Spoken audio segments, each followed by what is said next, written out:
respond in silence. However, consider that I'm elected by the people of Kenya directly. On 9th of August 2022, Kenyans woke up early to go and vote in their president and deputy president. And out of the millions of Kenyans who turned up, 7.2 million Kenyans decided willingly that Dr. William Ruto should be elected as president and Gachagua'S as deputy president. I think it's only fair when members of parliament decide that they want to move the deputy president from office. The people who elected Gachagua'S as deputy president hear his side of the story. I think it's very fair. And I thought it's also respectful to the voters to have the first opportunity to hear from me before the honorable members, because they are the ones who elected me to office. Article 1 of the Kenyan Constitution says that the power, the sovereignty of this great nation rests with the people. And Parliament, that is the National Assembly and the Senate, enjoy the delegated authority from the people. It is therefore very important that the people who elected me as the president get my response of the very outrageous accusations against the deputy president that have no basis, that is sheer propaganda, that is a scheme to hold me out of office because of other political considerations, and has nothing to do with violation of the Constitution. It has nothing to do with gross misconduct, and it has absolutely nothing to do with committing international or national crimes. The people of Kenya are therefore entitled by right to hear from their deputy president what is his response to those outrageous allegations.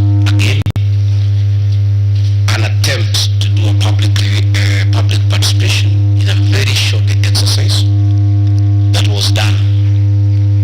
My response was not part of what was presented to the people of Kenya. The people of Kenya were being asked to give their views as to whether the deputy president should be impeached from office, and the accusations were attached, but in a highly legalistic language beyond the comprehension of many Kenyans. But the response of the deputy president was not there to enable them make an informed decision by listening to the charges against him and listening to his response. Because the rules of natural justice demand that no man should be condemned unheard. My lawyers will be vigorously challenging that public participation as a nullity, and that does not meet the threshold of public participation as expounded by the Supreme Court of Kenya during the celebrated case of Governor Peter Wabora. The motion alleges that 2 years since assuming office,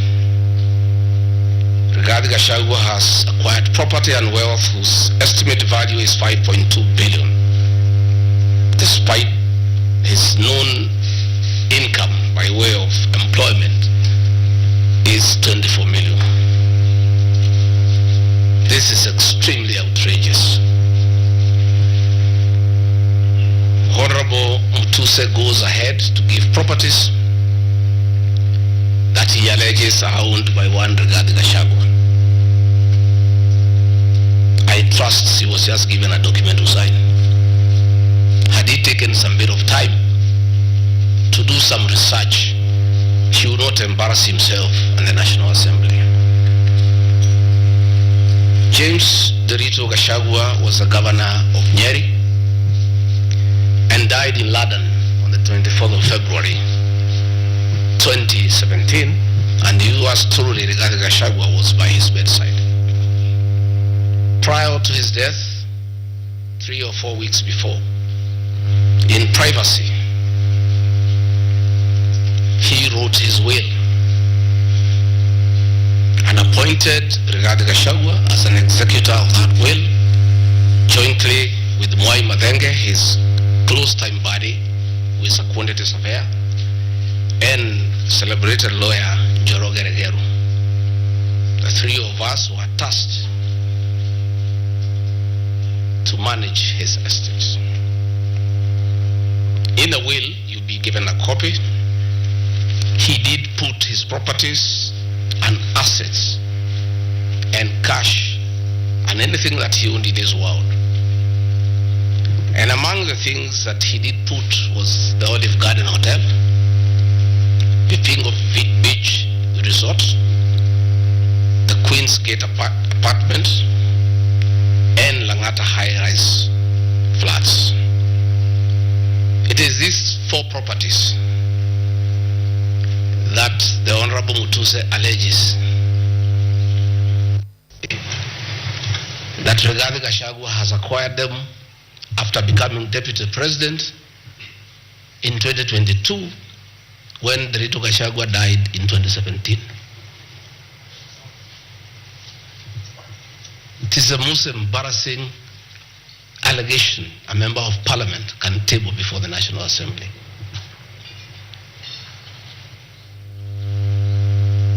Those properties were constructed and were in operation when the late Gachagua was alive. I take this opportunity to ask for forgiveness to my late brother, James Derito Gachagua, that today, as your younger brother defends himself, he'll defile your privacy by distributing your will that you wrote in privacy. That your properties that you worked so hard for many years to benefit your wives and children are now a subject of discussion and are alleged to be proceeds of corruption.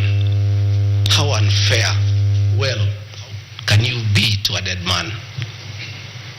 A man who worked so hard, a man who gave his life for his family, to buy plots, to construct property, and leave them in his death for his children and his brothers and sisters.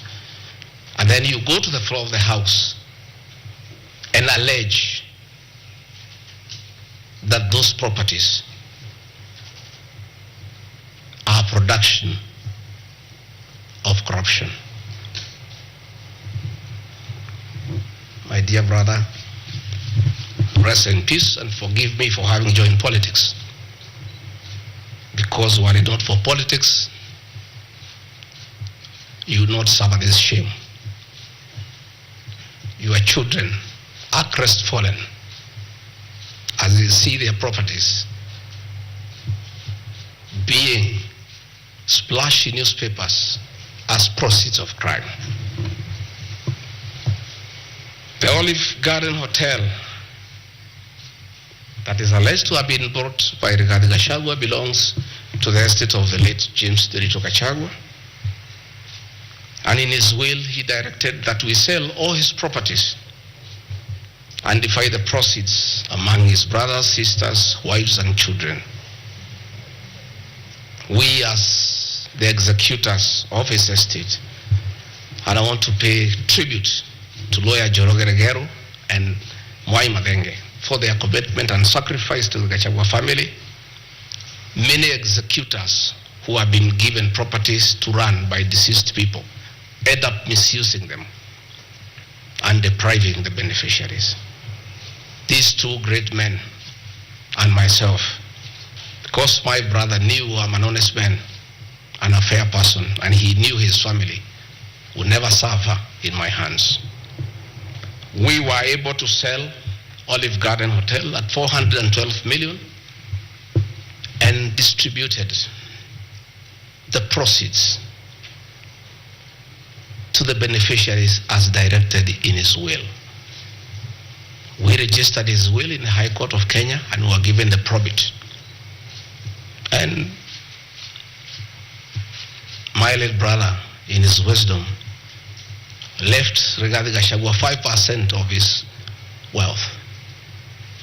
I was therefore able to get 20 million shillings from this sale. That is money that is in my account that again I'm told they are proceeds of crime. He left my mother 5% of his wealth, another 20 million shillings. And since my mother is dead, my late brother, because he trusted me, had put in his will that I hold my mother's shares in trust. So that is another 20 million shillings in my account. Again, my late brother left me another 4% to hold in trust of the children of another brother of ours who is deceased, the late Dr. Friend Wachira Gachagua, whose children are in South Africa. And another 16 million shillings was put in my account. My late brother gave 2% to my wife, Pastor Dorcas, because of her kindness of looking after him when he was ill. All this money that has come to me from a dead brother, I'm being told are proceeds of crime.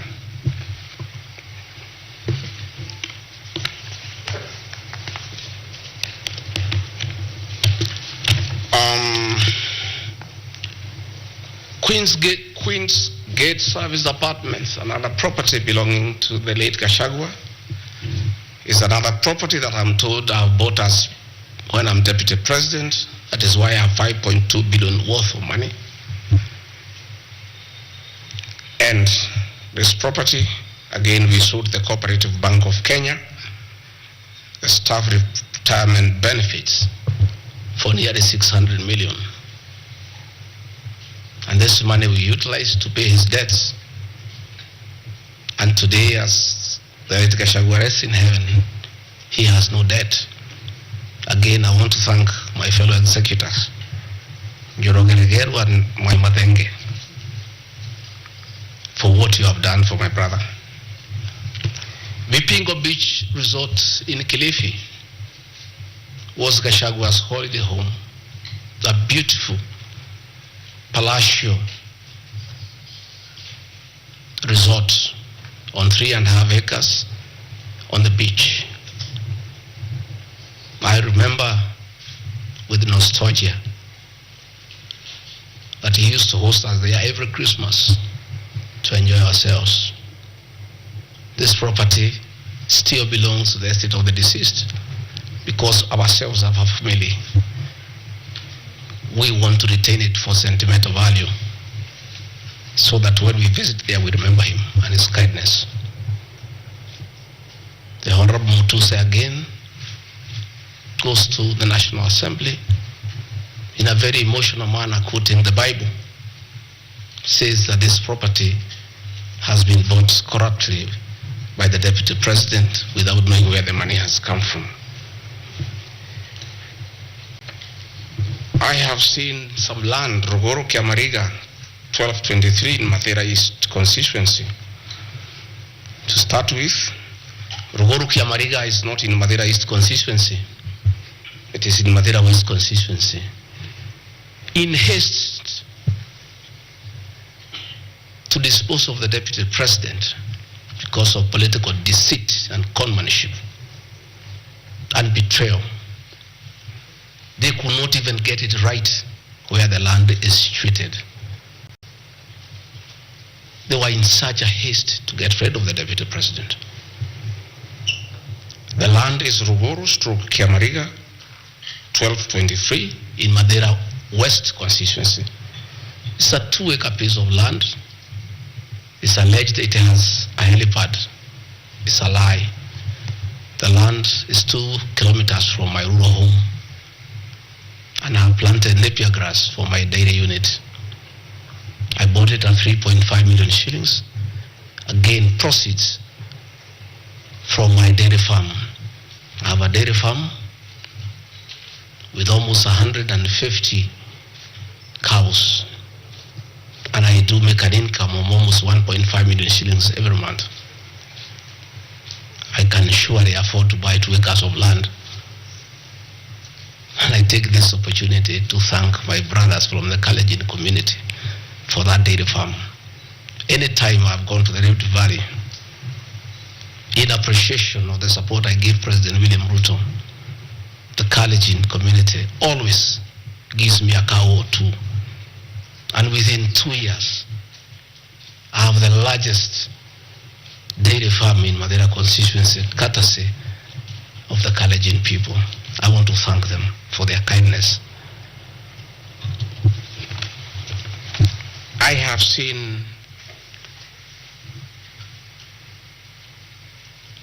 an accusation that I've bought 40 acres of land in Kakuret, Kabraine in Kenya, Nyeri constituency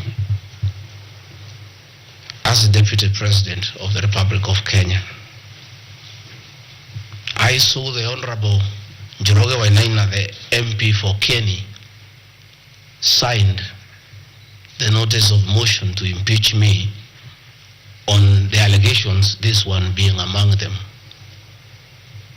Had there been no malice, Gachagua'S, the Honorable MP for Kenya, would have advised the Honorable Mutuse that he sold me this land in the year 2015. I have a sale agreement I'll give you with this picture. I bought this land from the Honorable Gachagua'S in 2015. I was not even a member of parliament. Yet he has appended his signature that I should be impeached and go home for having corruptly bought 40 acres of land in Kakuret. In fact, the land is not 40 acres, actually 35. The allegation is that it's 40 acres. But that land is 35 acres. The people of Kakuret know it. I bought it from the Honorable MP for Kenya. And had he read this motion, I'm sure he would not have signed it. But as you all know, there was a lot of coercion. There was a lot of intimidation. And I'm sorry that I'm told the Honorable Inaina is admitted in hospital because of threats, coercion. He's being forced to hang a brother against his will and his conscience. These are the lies that Mutuse brought to the National Assembly and asking the people of Kenya to get rid of the Deputy President of the Republic of Kenya based on lies. I have seen another ridiculous allegation that the Honorable Gachagua'S, Deputy President of the Republic of Kenya, has since becoming Deputy President, acquired 80 acres of land in Meru. That is false. What is true is that the Deputy President is a member of Solution Circle Limited in Meru. And for those who do not know, the Deputy President is half Meru, half Kikuyu. His mother, the late mother, Gachagua'S, was born in Meru in a place called Kutv, and thereafter settled in Kiberesha. Deputy President Gachagua'S sometimes is a lonely man. His father is dead, his mother is dead. His brother, Gachagua'S, the governor, died of pancreatic cancer. His brother, Dr. Fred Gachagua'S, died because of alcohol.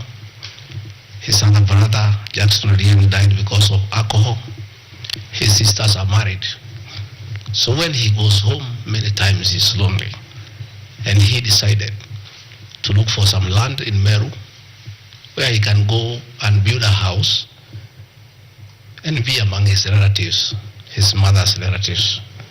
And in the process, I identified a 29-acre land and borrowed money from Solution Circle, which I'm paying every month. We'll give you documents to show you that this is 29 acres, not 8 acres, that I have bought from a loan that I have taken as a member of Solution Circle in Meru, the land of my mother, and which I call home. I have seen an allegation that I have a dairy farm in Nyandarua. I don't have a single animal in Nyandarua. I have some little land in a place called Shamata, but I'm yet to do anything about it. I think I just mentioned it to one of the member of parliament for that area called Gachagua'S that I would like to start a dairy farm. And I think in those rumors in parliament, the Honorable Mutuse went ahead to say that I own a dairy farm in Nyandarua. I own no such farm today, but God willing, because of the good climate in Daragwa, in Shamata, one day, God willing, I'll have a huge dairy farm.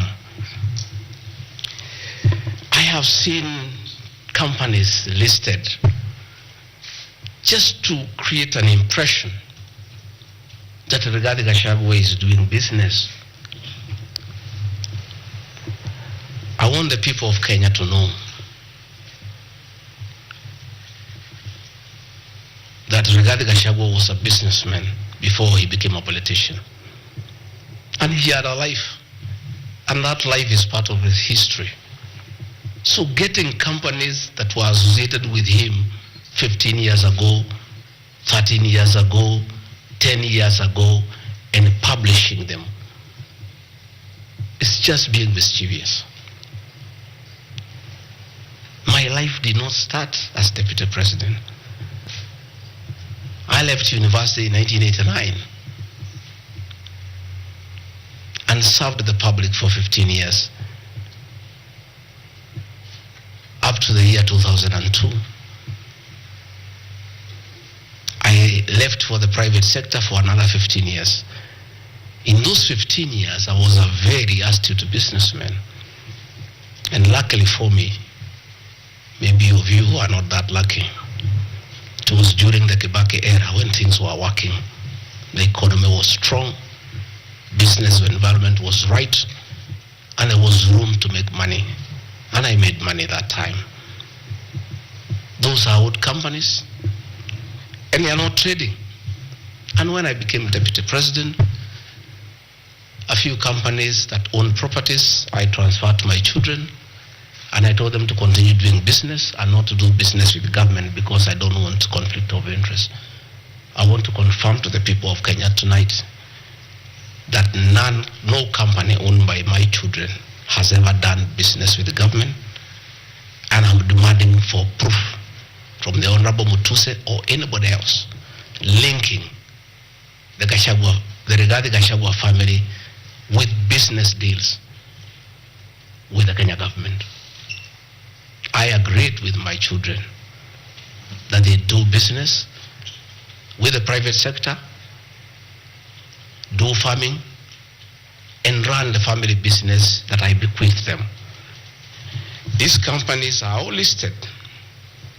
And just for clarity, because I don't think they are worth a reply, because there is nothing about them.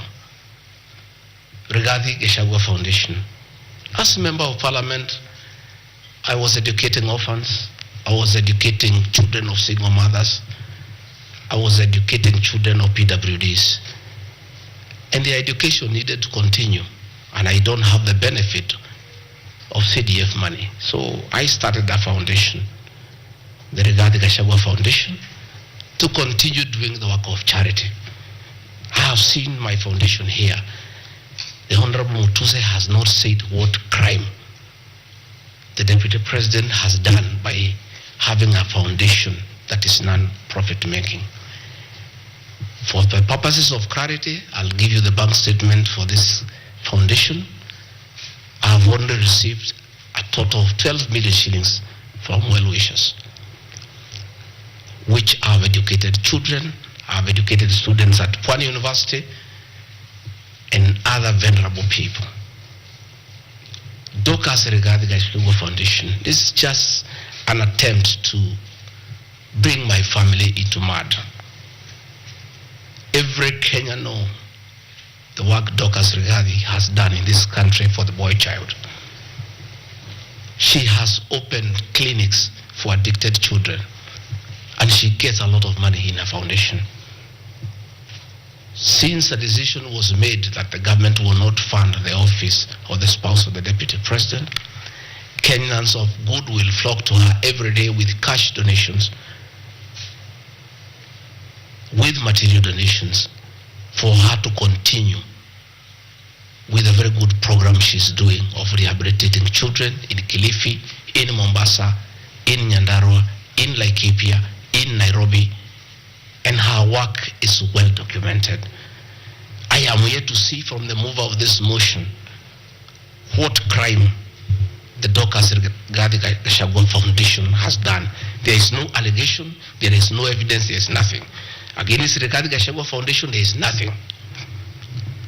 Spiritway Limited is a company registered by Docas Rigathi that does work with the church ministries. This ministry has not traded, does not even have a bank account. It's some strong women of God who have come together to create a company around their issues to preach the gospel. The mover of this motion has not indicated at all what crime this company has committed, other than dragging the name of my wife into mud in the National Assembly. Calvary Creed International Limited, as the name suggests, is a company founded by my wife in 2015, long before I became deputy president. Again, on evangelism and activities to do with the Church of Christ. I have not seen a single allegation against this company. Mothers of the Lord Limited. Again, this is a company incorporated by my wife, Pastor Docas, in 2021 with our friends. It has never traded. It does not even have a bank account. The Anani Collective. This is a business name registered by my son, Dr. Keith Rigathi, in 2021 before I came into office. And I've asked him, and he has told me the ideas he had, they have not yet come to fruition. So the company is dormant. I am yet to see a single allegation against this company by this young man. GradPass Apartments Limited is a company that the executors of the late Gachagua'S put together to manage Langata View Apartments. The late Gachagua'S left 80 apartments for his children in Langata and asked us to sell and distribute the proceeds to the wives, the children, and the brothers in a formula that he gave. In a family meeting that I chaired, we agreed as a family that we should not sell the flats. We should share them so that everybody can be getting a rental income. In that formula, because of the shares he gave to me, I have 10 flats. His daughter has 10, his wife has 5, another one has 2, another has 1. So we did put this company together called Grand Bypass Apartments Limited. This is a company that will be managing those flats on behalf of the beneficiaries of the estate of the late Gachagua'S. Again, this company has been put here by the Honorable Mutuse as a company that is involved in corruption.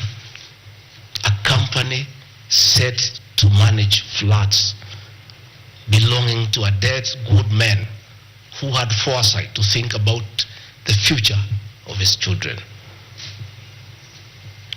And in his death, he is being haunted on nonsensical allegations simply because a decision has been made that Rigathi Gachagua'S is no longer useful to this administration. He is a spent cartridge. His work was to help fight Uhuru Kenyatta and get President William Ruto to power, and thereafter he is of no use, so he should be dispensed with and somebody else can be appointed against the will of the Kenyan people. That is the viciousness we are even fighting the dead. How cruel can we be? How insensitive can we be? What is this power thing? That you even fight the dead for you to entrench yourself in power and get rid of your perceived political enemies. I appeal to the people of Kenya to have respect for the dead, if nothing else. People may have money, they may have power, they may have everything, but they must remember that it is very respectful to respect the dead. Please stop haunting my late brother. Don't put him on trial. He committed no crime by working hard and leaving an inheritance for his children and entrusting his brother, Gachagua'S, to look after that property.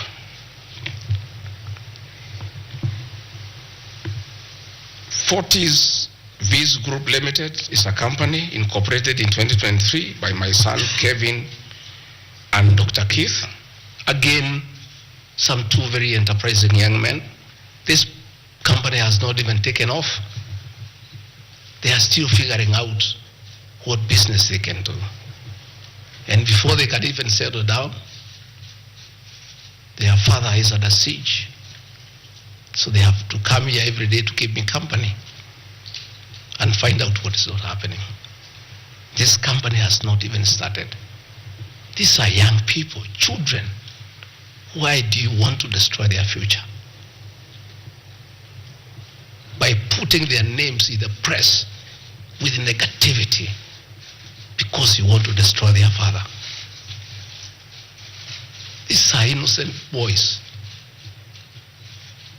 who have decided to invest in their own country. Why do you want to destroy them? You can destroy Gachagua'S, fair enough, he has lived for 59 years.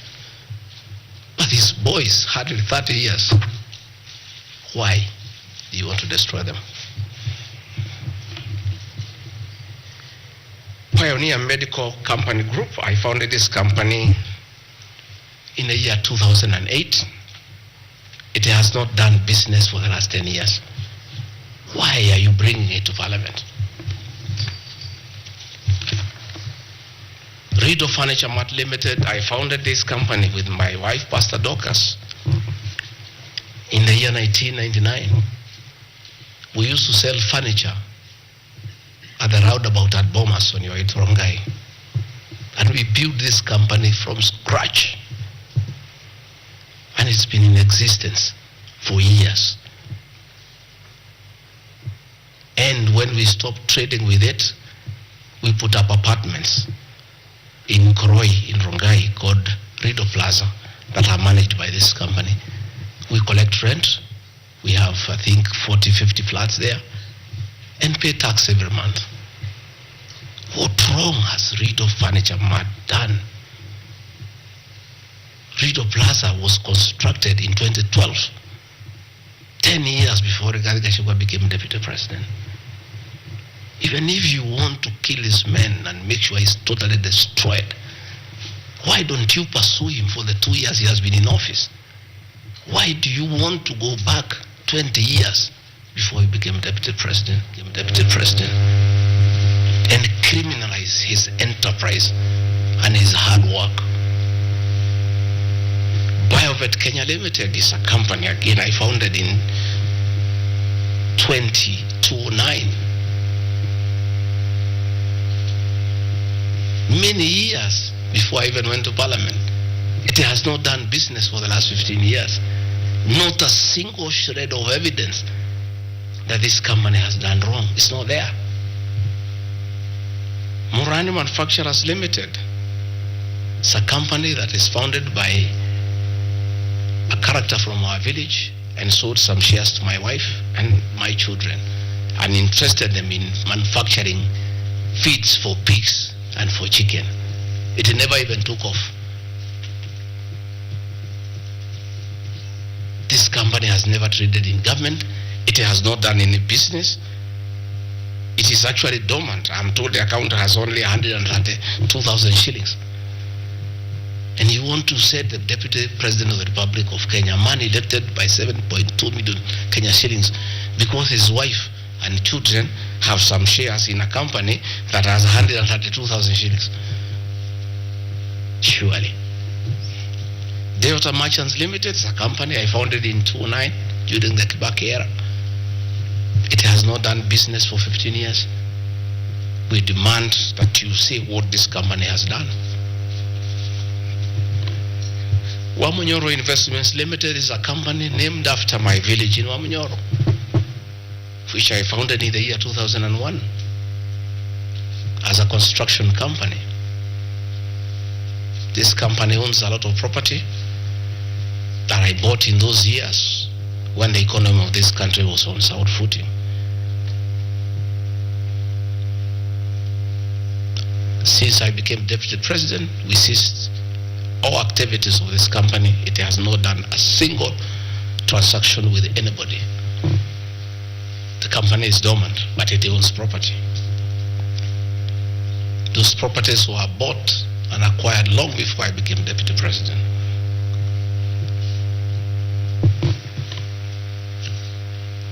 Cosmea Venture Limited is a company that was incorporated in 2018 before I became Deputy President by my sons.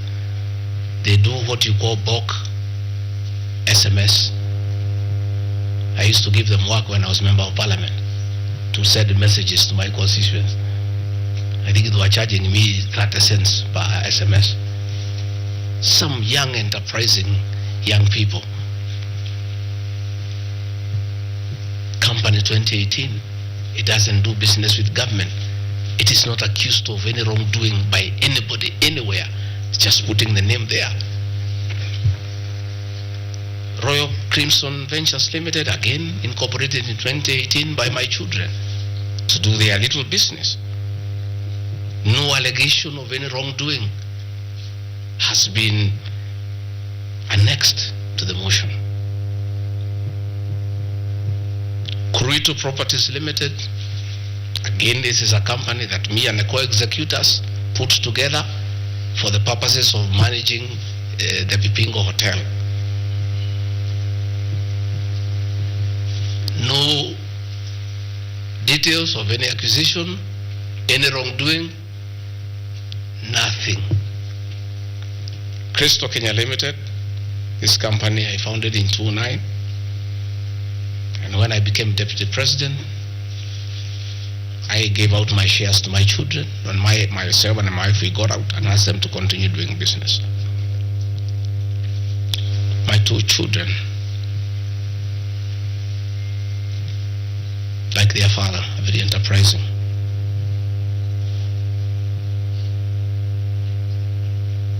Nyeri County, where I come from, we were hit badly by COVID, and all our hotels shut down. Hundreds of jobs were lost. Many people who were supplying to those hotels shut down. The two most important hotels in Nyeri is the Outspan Hotel and the Treetops Hotel, and they are always run together. The Outspan Hotel was for sale, and my children were interested, and I encouraged them.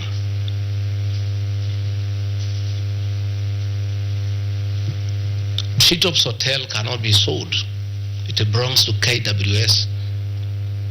It's a government hotel. You can only lease. And the person who owned Outspan Hotel had also leased the Treetops Hotel. So my son acquired Outspan Hotel and got an assignment of the lease. So they don't own Treetops Hotel. It's on a lease from KUTVNEWS to Aberdare Safari then an easement to KUTVKENYA that is run by my children. I shouldn't be here talking about KUTVKENYA Limited and my children because they are not part of this proceeding. But they have no other forum to defend themselves, so I have to defend them. They are grown-ups. They should defend themselves, but they don't have the forum. They went to a bank and borrowed 600 million. The documents are there. And bought a hotel and bought the lease. And I publicly announced that my family has acquired the 2 hotels because there was nothing to hide. I saw no need to advise my children, like other people do, to buy the properties through proxy because this was straight business. They went and borrowed 600 million from the bank. And they were given 1-year moratorium, which is not over, to do the renovations and all that and open the facility. But I want to thank my son, Dr. Keith Regadi. He worked very hard. That I think last month or so, I was at the treetops with the British High Commissioner to open the treetops. The treetops is so important to the people of Nyeri and the Aberdare ecosystem. It is in the treetops hotel that Princess Elizabeth slept as a princess and woke up as a queen. And when that facility was shut down, it was very devastating to the people of Nyeri and the Aberdare ecosystem. So when the people of Nyeri heard that the son of the deputy president is interested in leasing that facility from KUTVs and reopen it, there was joy and jubilation in the Aberdares. Since this hotel opened, 45 Kenyans are back to work. The mama mboga we talked about during our campaign are supplying vegetables to that hotel. The local butchers are supplying meat to that hotel. The traditional Moboko dancers come every weekend to entertain the tourists and get some payment. The tourism circuit of the Aberdare is back because of these 2 young men who are now being demonized as crooks, as criminals, who should not invest in their own motherland because they are the sons of the deputy president. The deputy president of the Republic of Kenya spends a lot of time in one of his functions that he has been given by the president to coordinate development partners and look for investors. Why should the deputy president go to look for foreign investors when his own children can invest at home? Children of many other people I know hide their money in Dubai and Cayman Islands. They don't want to invest here. What crime have the children of the deputy president of the Republic of Kenya committed by borrowing money from a bank to buy a hotel and spur tourism, create employment, and spur business within the local environment? These boys are so demoralized, asking me, Dad, why didn't you advise us that it's a crime to be your children, that we have no life of our own, that we shouldn't invest in our own country, and if we dare to invest, we should do it at our proxy so that we conceal our identity? Are we criminals by virtue of being your children? That's a question my children are asking me.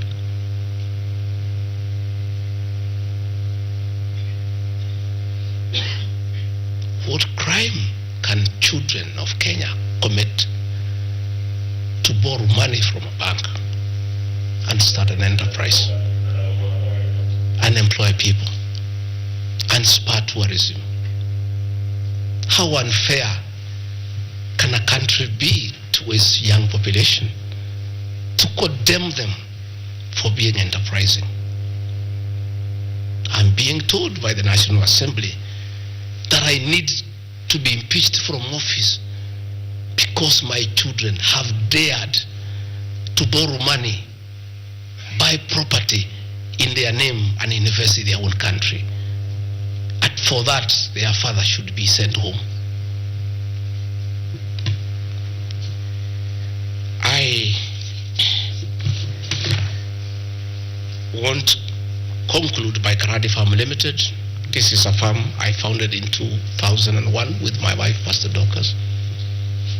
And it runs our farms. It runs our dairy farm in Nyeri that is doing very well. I'm making $1 million shillings also every month. And I sell calves and it's doing very well. And my farm now has become a model farm for the local farmers. We are doing chicken, we are doing rabbits, we are doing sheep. Again, nobody has told me what crime has Karandi Farm committed. Technical Supplies and Services Kenya Limited, a company I founded in 2001. I did business during the Kibaki era. When things got very bad, I stopped doing business with it. It has not done business for the last 8 years. And of course, in the 2 years I've been deputy president. I want proof. Tomorrow, the National Assembly to table proof what these companies have done. They will be very embarrassed before the people of Kenya. This will be the most shameful act ever in the history of our National Assembly. Where you go, table a motion that is so sensational, based on trash, and not a single accusation backed by evidence. I have seen an allegation that exerting influence on officials of the Ministry of Lands to issue an allotment letter to Wamunyoro Investments Limited and using the fraudulently acquired documents to support a court case. Again, Wamunyoro Investments Limited was never allotted any land. This parcel of land, 209/12077, Wamunyoro acquired at 24 million shillings in the year 2012. The documents are there, we'll give them to you. Purchase from a third party. Somebody went to the National Land Commission and lodged a case and claimed the property belonged to him, a former senior officer in the Ministry of Lands. And the National Land Commission made a determination, the records are there, that the land belongs to Wamunyoro Investments Limited. Again,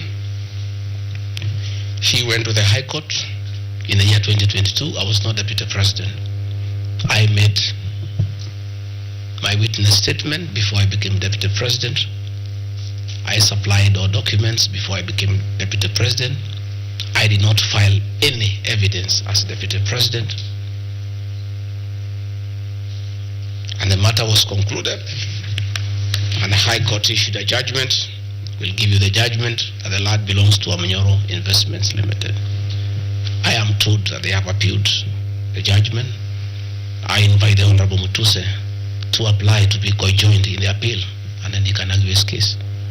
This is a matter that has been adjudicated by the High Court of Kenya and made a determination. And you want to bring it to the National Assembly. The matter is alive with the Court of Appeal. It is sub judice to even discuss it in Parliament, because a determination has been made. Irregular procurement of mosquito nets at a cost of 3.7 billion. I saw a huge headline from the Star newspaper, planted headline. This is the most ridiculous headline I've ever seen, and this is the most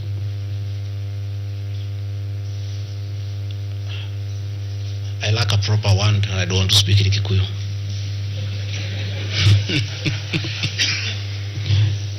I think somebody needs to give you some water.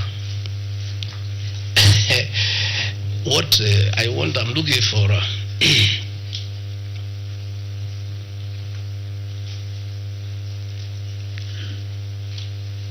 I have seen that allegation. I want to respond as follows. One,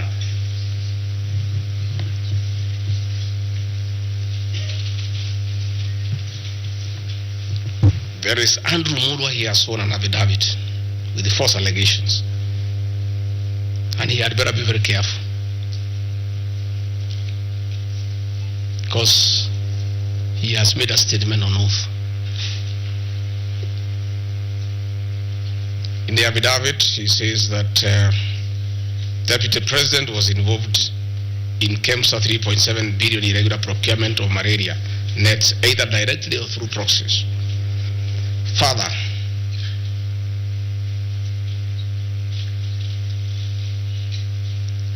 Shobika Impex Limited is an international company,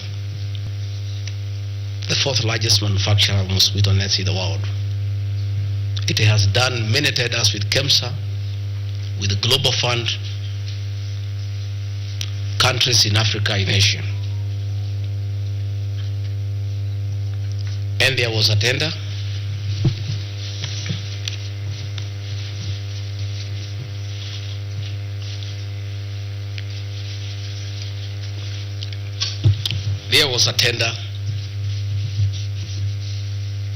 funded by Global Fund through KEMSA, and it was an international tender for manufacturers. The company owned by my son KUTVKENYA Limited are not manufacturers, and they did not participate in any way in the tender. In any way. What happened is that in the year 2014, 8 years before I became Deputy President, Shobika Impex Limited appointed KUTVKENYA as their local agent, whose work is to do their errands and follow their supplies at the ports of entry. KUTVKENYA did not participate in this tender. It was done by Shobika. KEMSA wrote to Shobika and said, your tender was not successful because you had a problem with pagination of your security documents. Pagination. Those of you who have done tenders, you number the pages, and if they are not right, you can be disqualified. And therefore, they were told, can you come and collect your bid board, your original bid board? That's what happens. If you participate in a tender and you don't win, you are asked to collect your bid board. And they kept on coming to collect the bid board. It was not available for almost 3 months. And they asked the local agent, that is KUTVKENYA Limited, can you follow up on our behalf? We participated in this tender. We did not win. We have a letter asking us to collect the bid board. We are waiting for it because this is money that is tied as our agent in Kenya. Can you follow up? And that is why when my son on behalf of KUTVKENYA Limited went to KEMSA trying to follow up, and when it was not working, he brought it to my attention and I made a call to Mr. Andrew Mulwa asking, my son has been here. There is a little issue about a bid board of an unsuccessful tender. Why is it that this is money that is tied? And these are foreigners, these are foreign investors. We don't want to make life difficult for them. Please, why don't you release it to it unless there's a problem? No, you say, no, the matter is under investigation. That is why we cannot release it. The bid board is with the SEC. I said, fine. If the matter is under investigation, so be it. Right along, the investigations were over. ESCC wrote to KEMSA and returned the bid board. KEMSA in return wrote to Shobika and returned the bid board. End of story. Shobika did not win the tender. They were not awarded the contract to supply the nets. No nets were supplied by Shobika. No public funds were lost.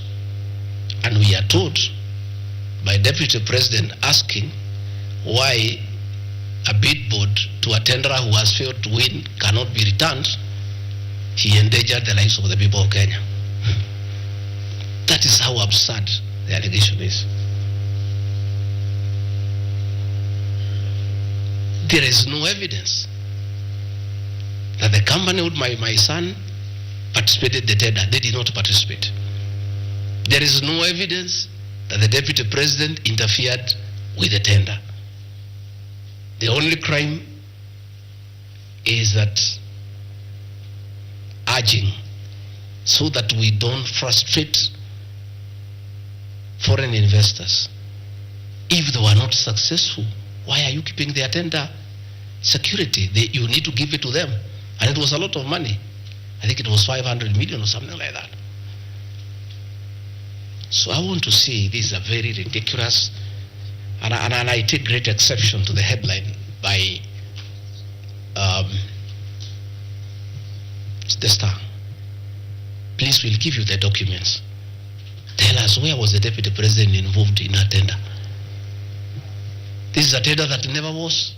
And for the record, to show that this tender had no problem, after the investigations, during the investigations, the CEO,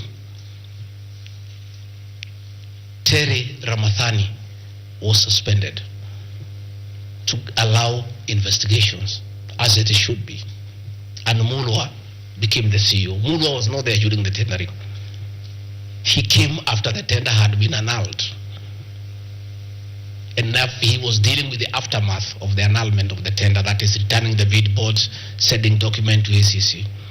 After investigations by ACC and the Senate were concluded, Terry Ramadhani was appointed by President William Ruto as the Deputy High Commissioner to India.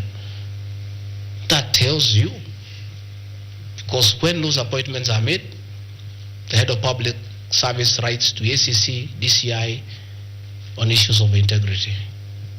Terry was cleared, which means there was no scandal. And again, and most important, no public funds were lost, no nets were supplied. Therefore, this is another fishing expedition to just justify the 5.2 billion. I think that is why they were putting the 3.7 billion to make the maths to add up. You know, when you want to talk big figures, you must look for 3.7, 600 and all that.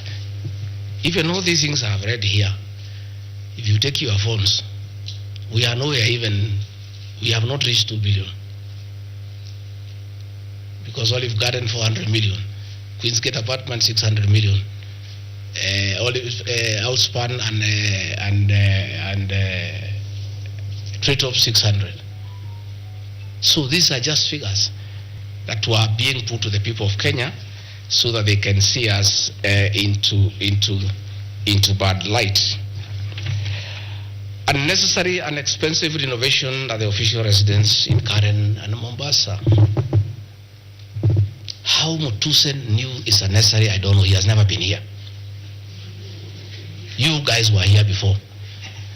When President William Ruto was deputy president, he was denied funds for 5 years. This place was in very high state of disrepair. It took me 7 months to move in. The roofs were leaking, the toilets were blocked, the septic tanks was broken down, the borehole was broken.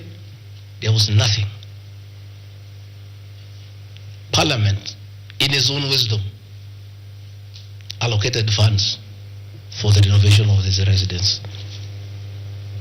As a deputy president, I have nothing to do with public expenditure. In fact, at that time, the accounting officer, between 2022 and 2023 financial year, was the State House Controller. Procurement was done, tender was awarded, and the renovations were done. As and you can see, the place looks good. There was need to dignify the office of the deputy president because he has a function of coordinating development partners. Ambassadors and high commissioners and all sorts of international visitors are always here. So to dignify the office of the deputy president, the residents needed to be in the right standard, and that is not my decision, and I have nothing to do with it. As for the contractor who was awarded the job, I don't know him, and I don't need to know him.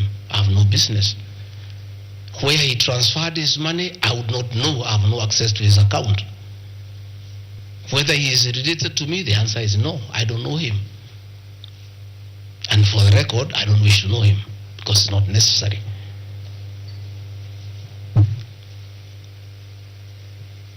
Government expenditure is audited every year by the Auditor General.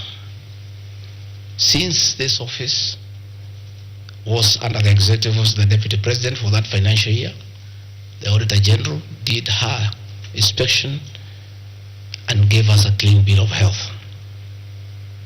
The renovations that were done were not highlighted with having any audit query. If the Honorable Mutuse had taken his time to look at the Auditor General's report, he would not have brought this baseless accusation. And even if there was an accusation, it should be directed to the accounting officer, who is the State House Controller, not me.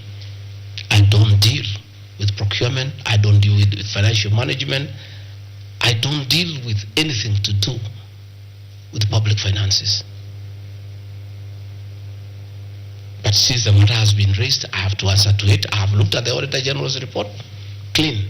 I have looked at the contract, it's signed by the Controller of State House. As to the work, that I can attest, they did a very good job. And this residence has been dignified. The same with the residence in Mombasa. You know, the residence in Mombasa is where President William Ruto and his wife, Mama Rachel, were chased away, and the house allocated to the regional commissioner. And on assuming office, I took up the residence. It was in state of disrepair. Again, it was renovated. It's a good place.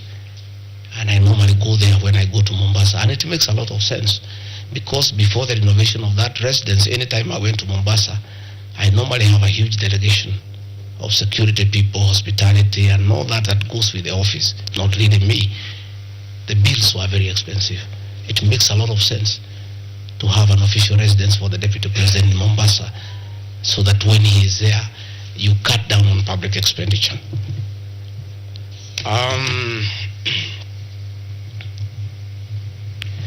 Dubiously acquiring a substantial portion of sum of 100 million paid to Lusona Events Limited. Again, that's another ridiculous accusation from the news.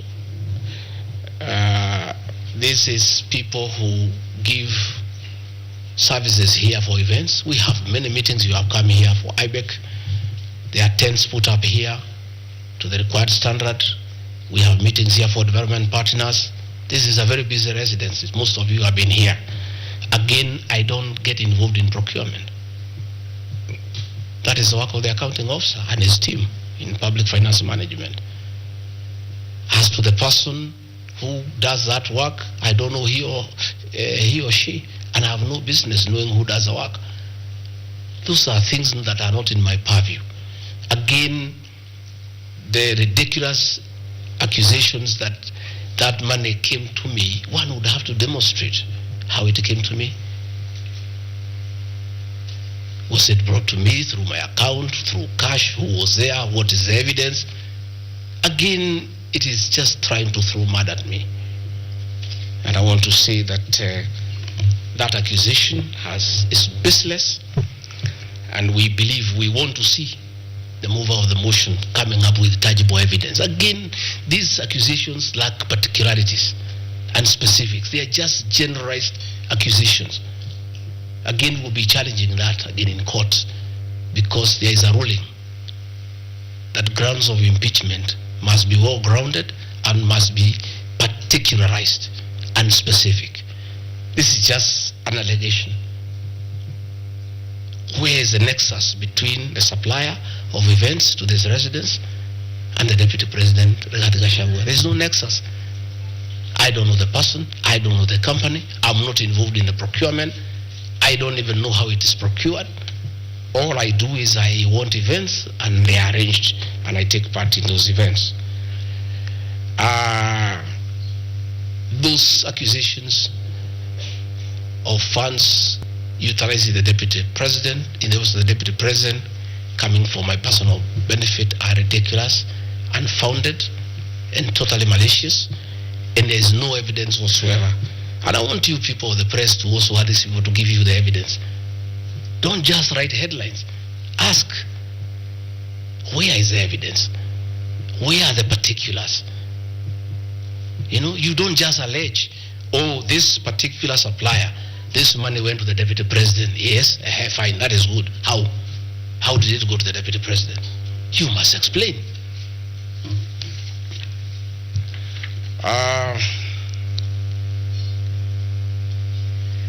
Alleged sensational but false allegations against Lady Justice Esther Maina. It is alleged that a special notice of motion at ground 4 had a gross violation of the Constitution, that I publicly attacked the Lady Justice Esther Maina and forcibly threatened to bring action against her.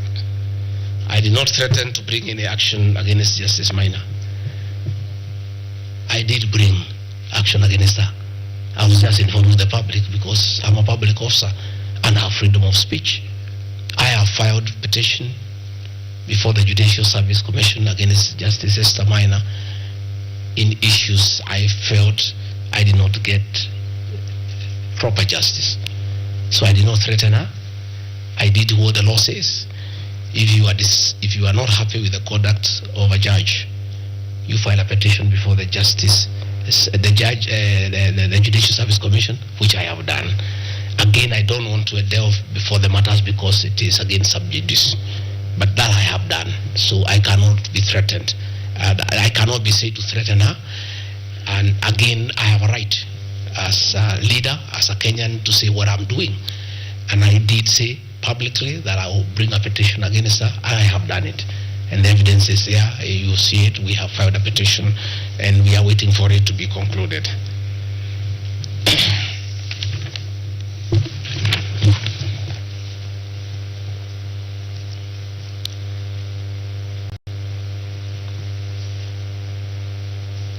Again, I want to emphasize that my statements were protected speech consequent to a decision by the land judge in a matter involving my personal assets, which I disagree with and found to be wholly unfair. The matter having been concluded at that stage, my criticism of the decision was not sub judice, nor in any other manner prohibited by law. While I respond to the ruling of the land judge, I was in absolute disagreement with it. Contrary to the assertions, the special motion, I did not forcibly threaten to bring action against the learned judge. I took legal action available to every citizen of Kenya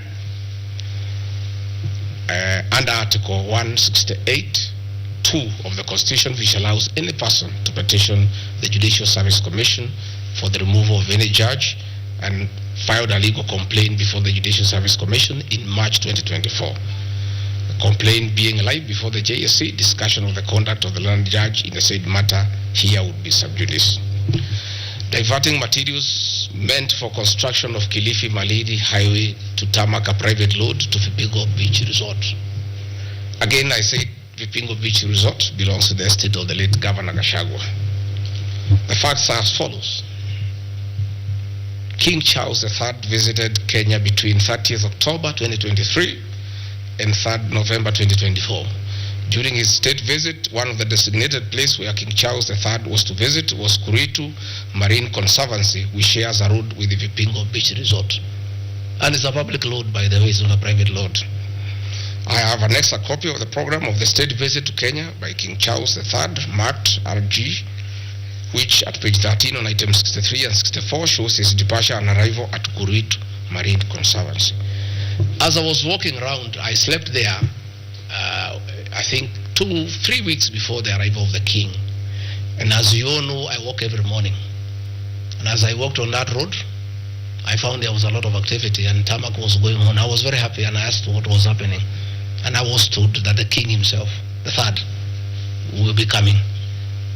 So, like all other residents of that area, we are very indebted to King Charles III.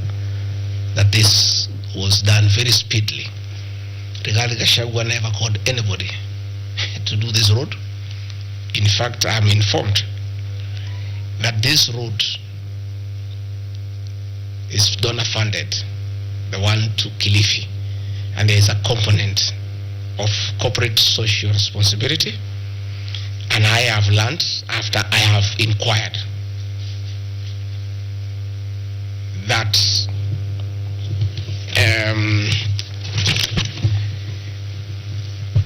these people of that road is called Takaungu Shariani Vipingo. It's off the main road, and I am made to understand that Kuritu Marine Conservancy, Vipingo Secondary School, Shariani Primary School, among other stakeholders, including a public market, applied to Kenya to be considered for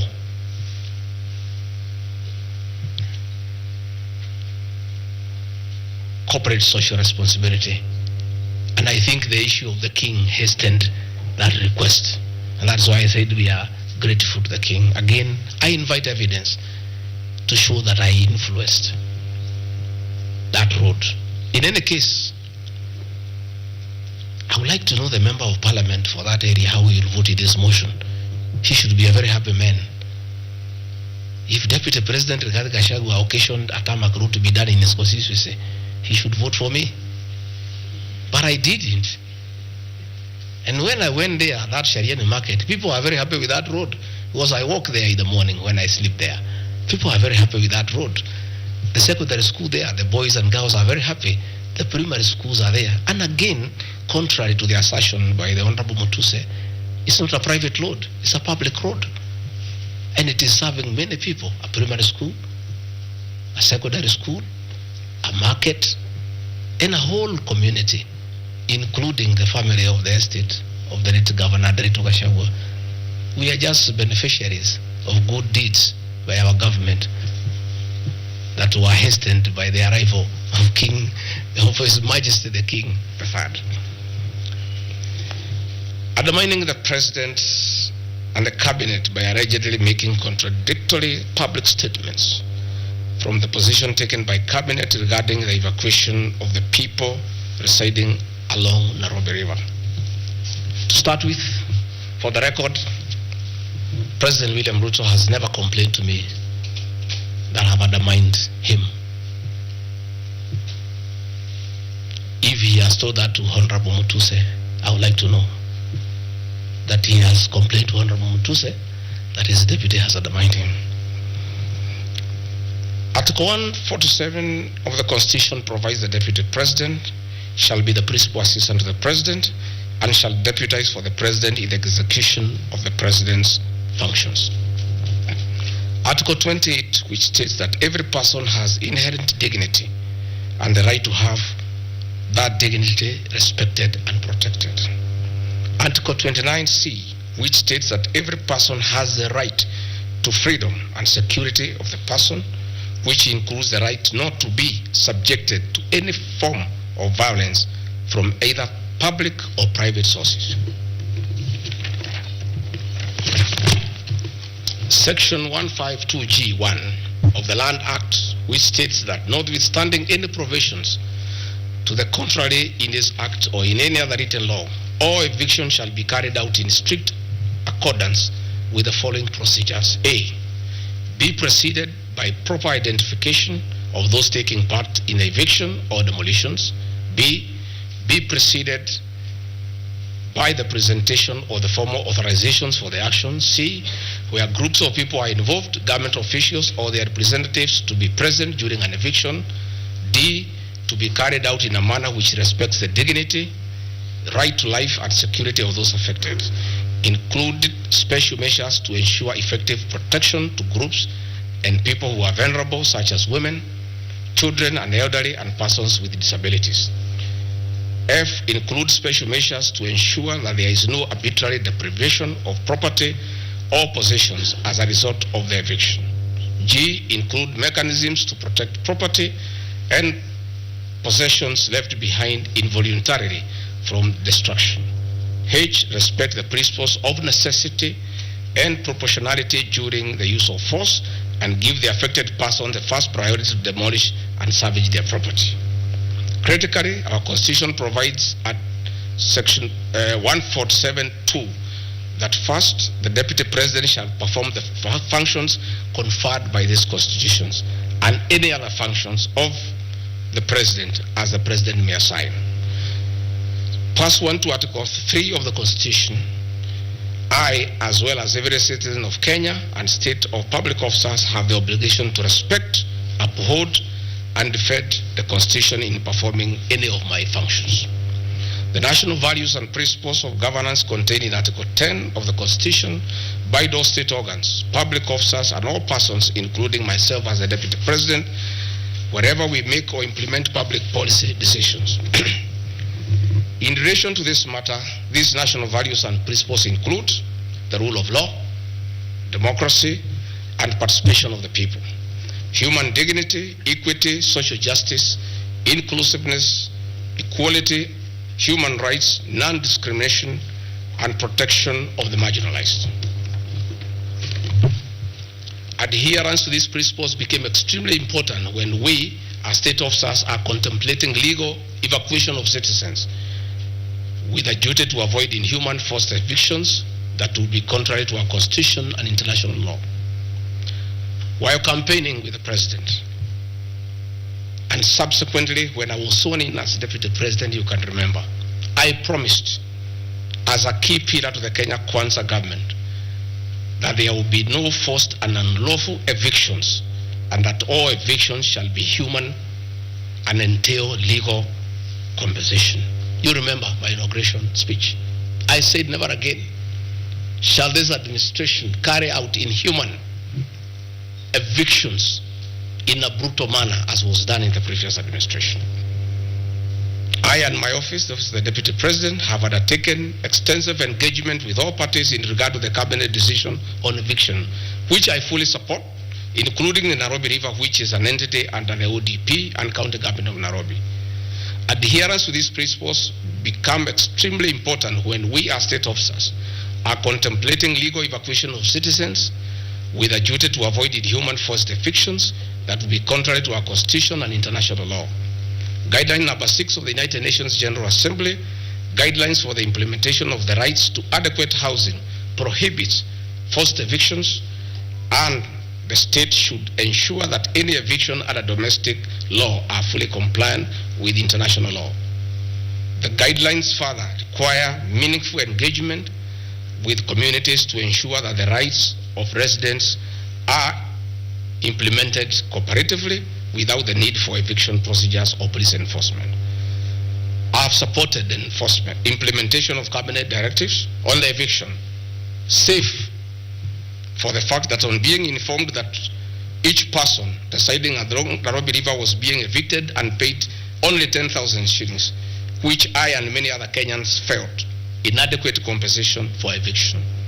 I insisted that the government should abide by constitutional dictates and international norms while implementing any cabinet decision, including eviction, and maintain the dignity of citizens of Kenya facing evictions.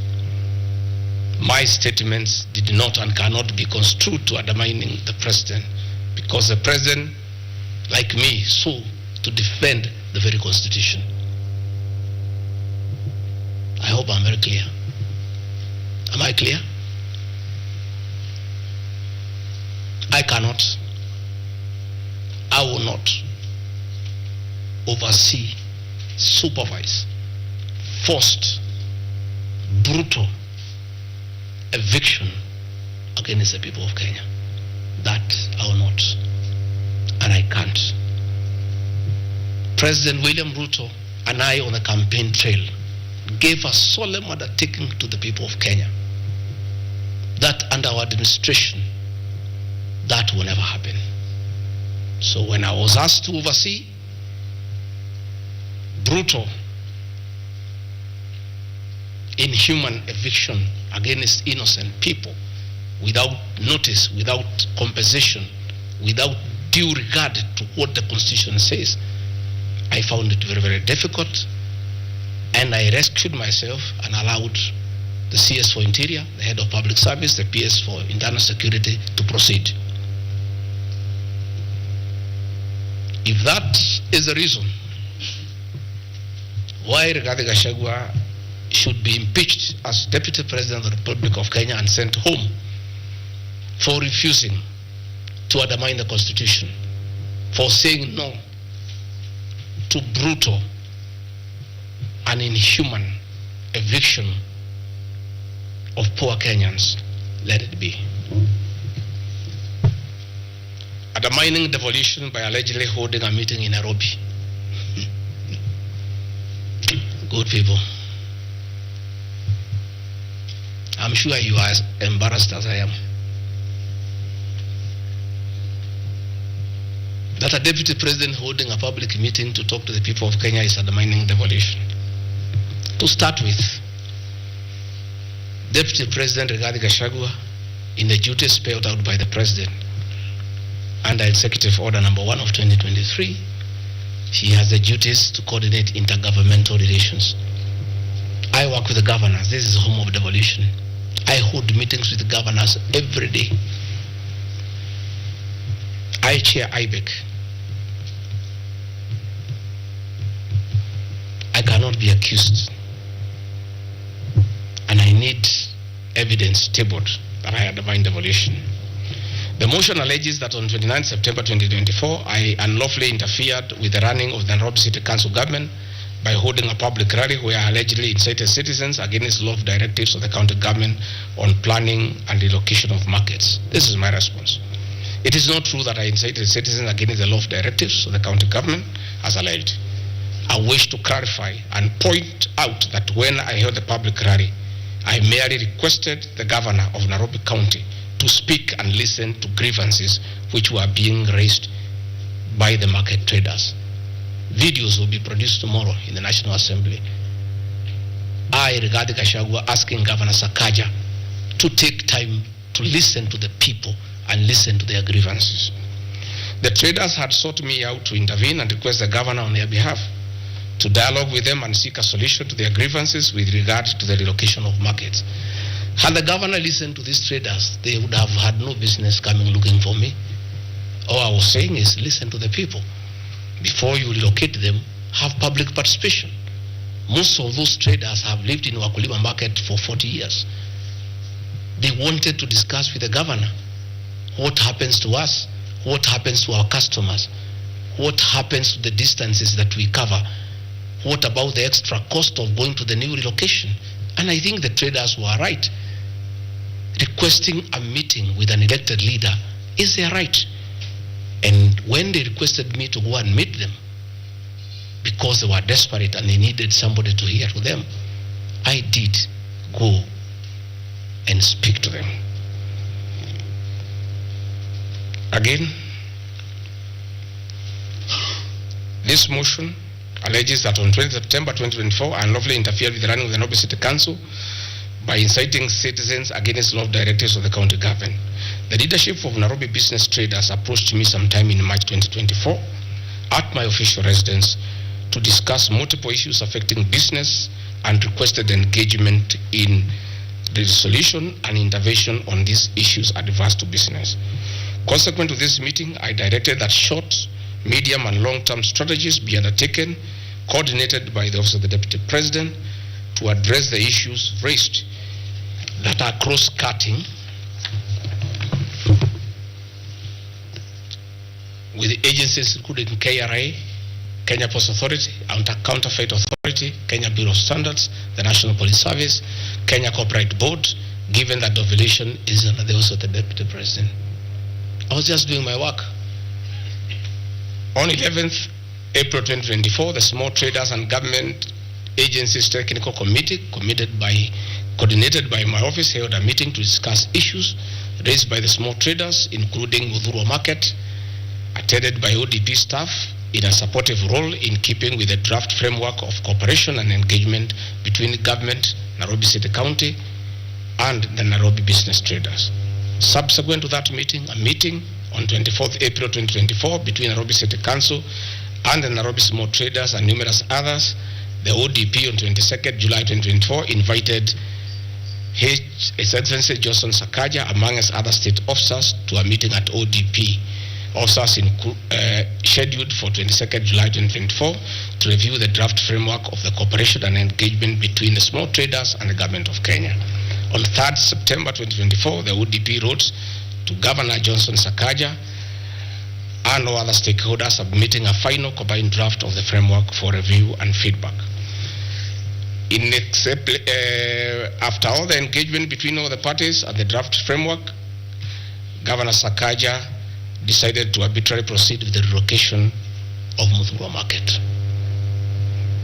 That gave rise to the cry by the people. Meetings had been held, a framework had been agreed on, and as an elected leader, as Deputy President, I think going to listen to people who are in anguish, who are crying, is responsible leadership. The government that President William Ruto and I lead is a listening government, and going to listen to people cannot be an impeachable crime. I would like to know how members of parliament would want to send me home for going to listen to people who are crying that they need to be listened to. I would like to understand.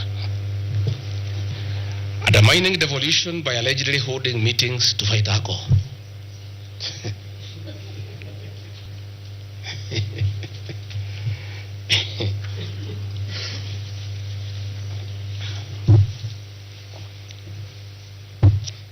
I think tomorrow will be the greatest circus. Or do I call it the theater of the absurd? That Deputy President Rigathi Gachagua, undertaking duties assigned to him by the President to fight illicit brews and drugs across the country, should be impeached because by doing so he is interfering with the devolution.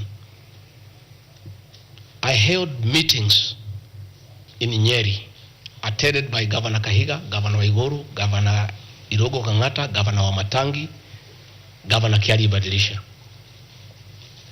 I held a meeting in Chuka, attended by governors of Embu, of Tharaka Nithi, of Meru. I attended a meeting in Mombasa, attended by governors of Kwale, a representative of the governor of Mombasa, the governor of Taita Taveta, a representative of the governor of Lamu, to discuss. I held a meeting in Nakuru, nearly with all governors present, and all of us jointly, under my chairmanship, the Ministry of Interior and Governors, we agreed on how to tackle the menace of illicit brews. And we have a good story to tell. Out of those efforts, our young men who are sleeping in trenches are back home. Women are very happy, their husbands are back home and they are bringing food. In fact, some children have been born. Some have even been named Gigi because of the effort that I have put in fighting illicit brews. I think the people of Kenya would be shocked to hear tonight that one of the accusations against their deputy president and why he should go home is because he led the battle to fight illicit brews and drugs that has caused havoc among our young people. Please, if Rigathi Gachagua is a problem, why don't you assign this job to somebody else? Because this job must be done. We must get our children off drugs. We must fight illicit alcohol. And saying that you want to impeach the deputy president because fighting illicit brews and drugs is interfering with the devolution, I think this is the greatest joke of the year. Even the 291 MPs who signed this motion, most of them, because I know them, have looked for me personally to thank me for the way I have successfully led the war against drugs and illicit brews. And that is why that sham public participation should have had my responses. so that the women could hear that one of the accusations against the deputy president is that he should be sent home because he was leading the war against illicit brews and drugs. I don't know. I think there is something wrong in this country. That somebody has sat down to draft a motion to impeach the deputy president of the Republic of Kenya. And one of the grounds is that he has interfered with the devolution by leading the war to fight illicit brews and drugs. This is a height of absurdity. And Parliament will be the theater of the absurd. I would like to hear what is the nexus between fighting illicit brew and interfering with the devolution. I would like to know. I've never had any governor complain. I've never had any MCA complain. I've never had any Kenyan complain. The only Kenyans who have complained are few. They are the manufacturers who are manufacturing poison under the guise of producing alcohol. Those are the only few ones. I beg the National Assembly and the Senate, most of the National Assembly, to save face, to consider striking this ground before the motion tomorrow, because it sounds ridiculous to the people of Kenya. Again, if Deputy President Gachagua'S has to be sent home for fighting drugs and illicit alcohol, so be it. Sensational statements against the National Intelligence Service and its Director General and other officers. My response. In relation to this allegation, I wish to state that the National Intelligence Service holds a very critical role in ensuring the safety and security of our country. They are responsible for gathering intelligence and share it with all our law enforcement agencies to ensure that the country is safe at all times. Consequently, when the country was caught flat-footed with regard to the scope and extent of the public's dissatisfaction with the Finance Bill 2024, which degenerated in the Gen Z protests, it pointed to the failure of the National Intelligence Service in carrying out its mandate. I am persuaded that the National Intelligence Service ought to have known beforehand that the public was completely opposed to the finance bill, and they ought to have briefed the president before the protests began, as this would have caused a change of tact by government regarding the proposed bill, and protest which culminated in the loss of innocent lives and destruction of property could have been avoided. Hence, I expressed my opinion, as this is in my public media briefing in Mombasa, and my utterances were not any different from what happens to other countries when there is lapse or failure by the intelligence agencies. Many of you will recall that after September 11th terrorist attack in the US, the US intelligence agencies were massively criticized.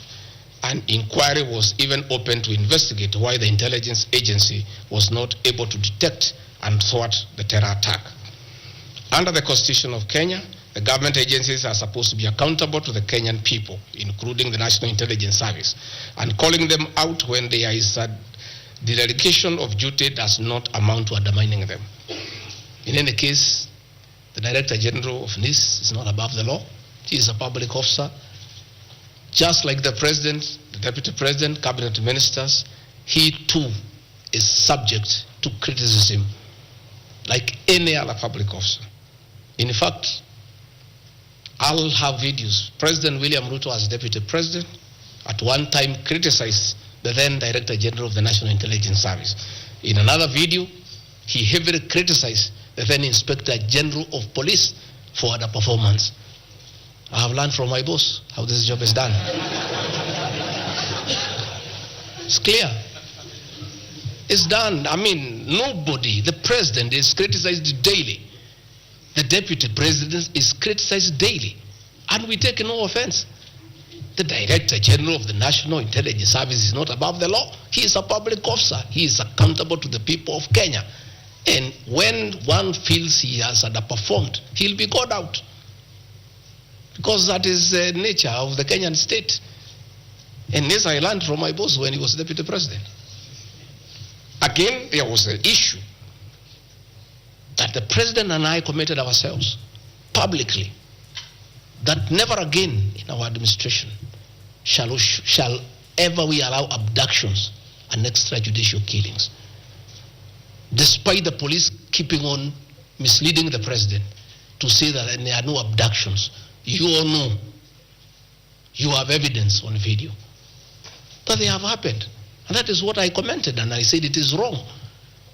And because I'm a truthful person, I'll say what is wrong when it happens. Despite the fact that I am compelled by the principle of collective responsibility to be part and parcel of every decision made by government, that I'll continue to do so, but only those decisions that are constitutional and within the rule of law. Abductions and judicial killings are unconstitutional. I will never support them.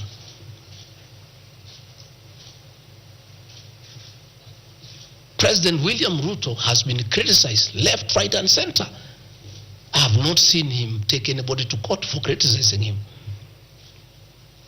Why is Gachagua'S being impeached for calling out the Director General of the National Intelligence Service? The Deputy President is criticized daily. The judiciary is criticized daily. The media is criticized daily, including the Star, whom I have criticized today. But that is as far as it goes. And again, despite being just the Deputy President, I enjoy a constitutional right in the Bill of Rights, freedom of speech. And if the Director General of the National Intelligence Service was aggrieved, there are mechanisms of how he can take me to court and sue me for defamation. And I'll be able to argue why I said what I said. So that is not a ground for impeachment. I mean, that is curtailing liberties, the freedom of expression, the freedom to hold public officers accountable for their actions.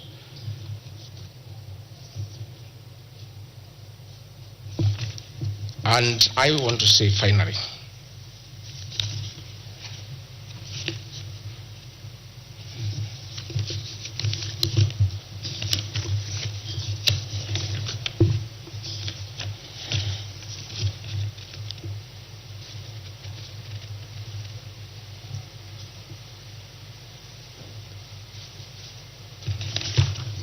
I think I've literally addressed all the grounds, because I felt it's important for the people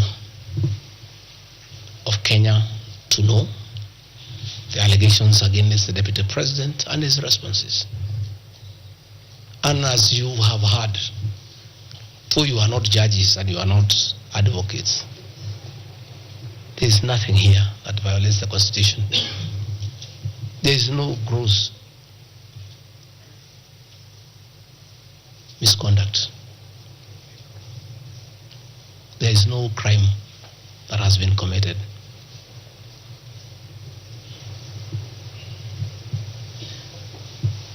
I'm innocent on all these charges, and I want to clarify, my apology yesterday to the President did not in any way imply that I'm guilty of these charges. I'm not. This I'm not. My statement was that if there is something I've done to the President that I don't know, that probably has upset him, I ask for his forgiveness. But that was in no way an admission of this ridiculous allegations meant to overturn the will of the people. Finally, in conclusion, I want to say that overturning the will of the people is not a joke. It calls for very serious violation of the Constitution. None of these issues here meet the threshold. We'll go to Bunge tomorrow. I'll be there at 5 for 2 hours, and I'll put my case. In the unfortunate event it proceeds to the Senate, I'll be there again to prove my innocence by way of evidence.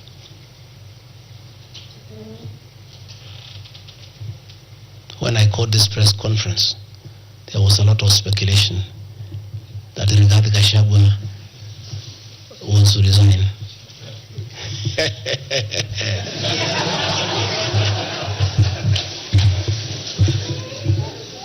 This is a man elected by 7.2 million Kenyans. How dare you suggest to him that he can do so without public participation?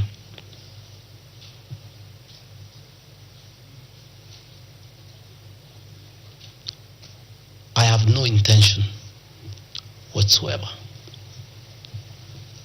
to resign from this job. I'll fight to the end. I have tremendous respect for our judiciary and the professional judges of the High Court, the Court of Appeal, and the Supreme Court. And in the professional manner, they have handled serious issues affecting Kenya.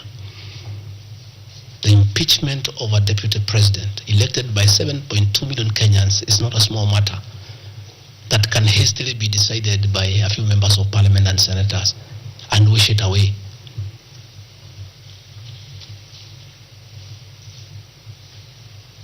I'll submit myself to independent institutions to get justice. And I'm sure, I have no doubt in my mind that I'll get justice. And this impeachment will be thrown out. And I'll carry out my duties as deputy president. That is why anybody sending feelers to me to resign is a joker. And I found a few people using my friends to come and sweet talk to me. Please, my friends, I don't want to become enemies with you. When you are given such silly messages, don't bring them to me. I have no intention. I cannot resign. I did not give myself this job. I was given by the people of Kenya. I've done nothing wrong against the people of Kenya whatsoever. I've worked hard.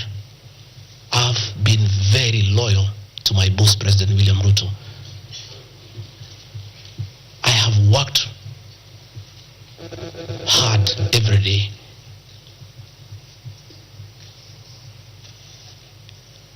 And I will not be distracted. I think there's one issue I've forgotten, one ground. The issue of the shareholding, isn't it? Even you guys can remind me if there is one issue that I have not dealt with.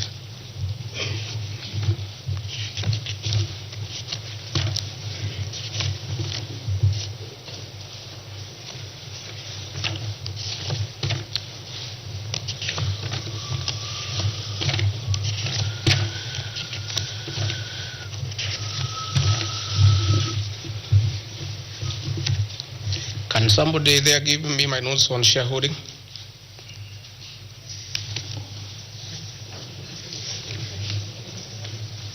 Yeah, I have them here. That's okay. Yeah, this is an important one. Yeah, there are several. I had not, there are a few silly ones. There's one that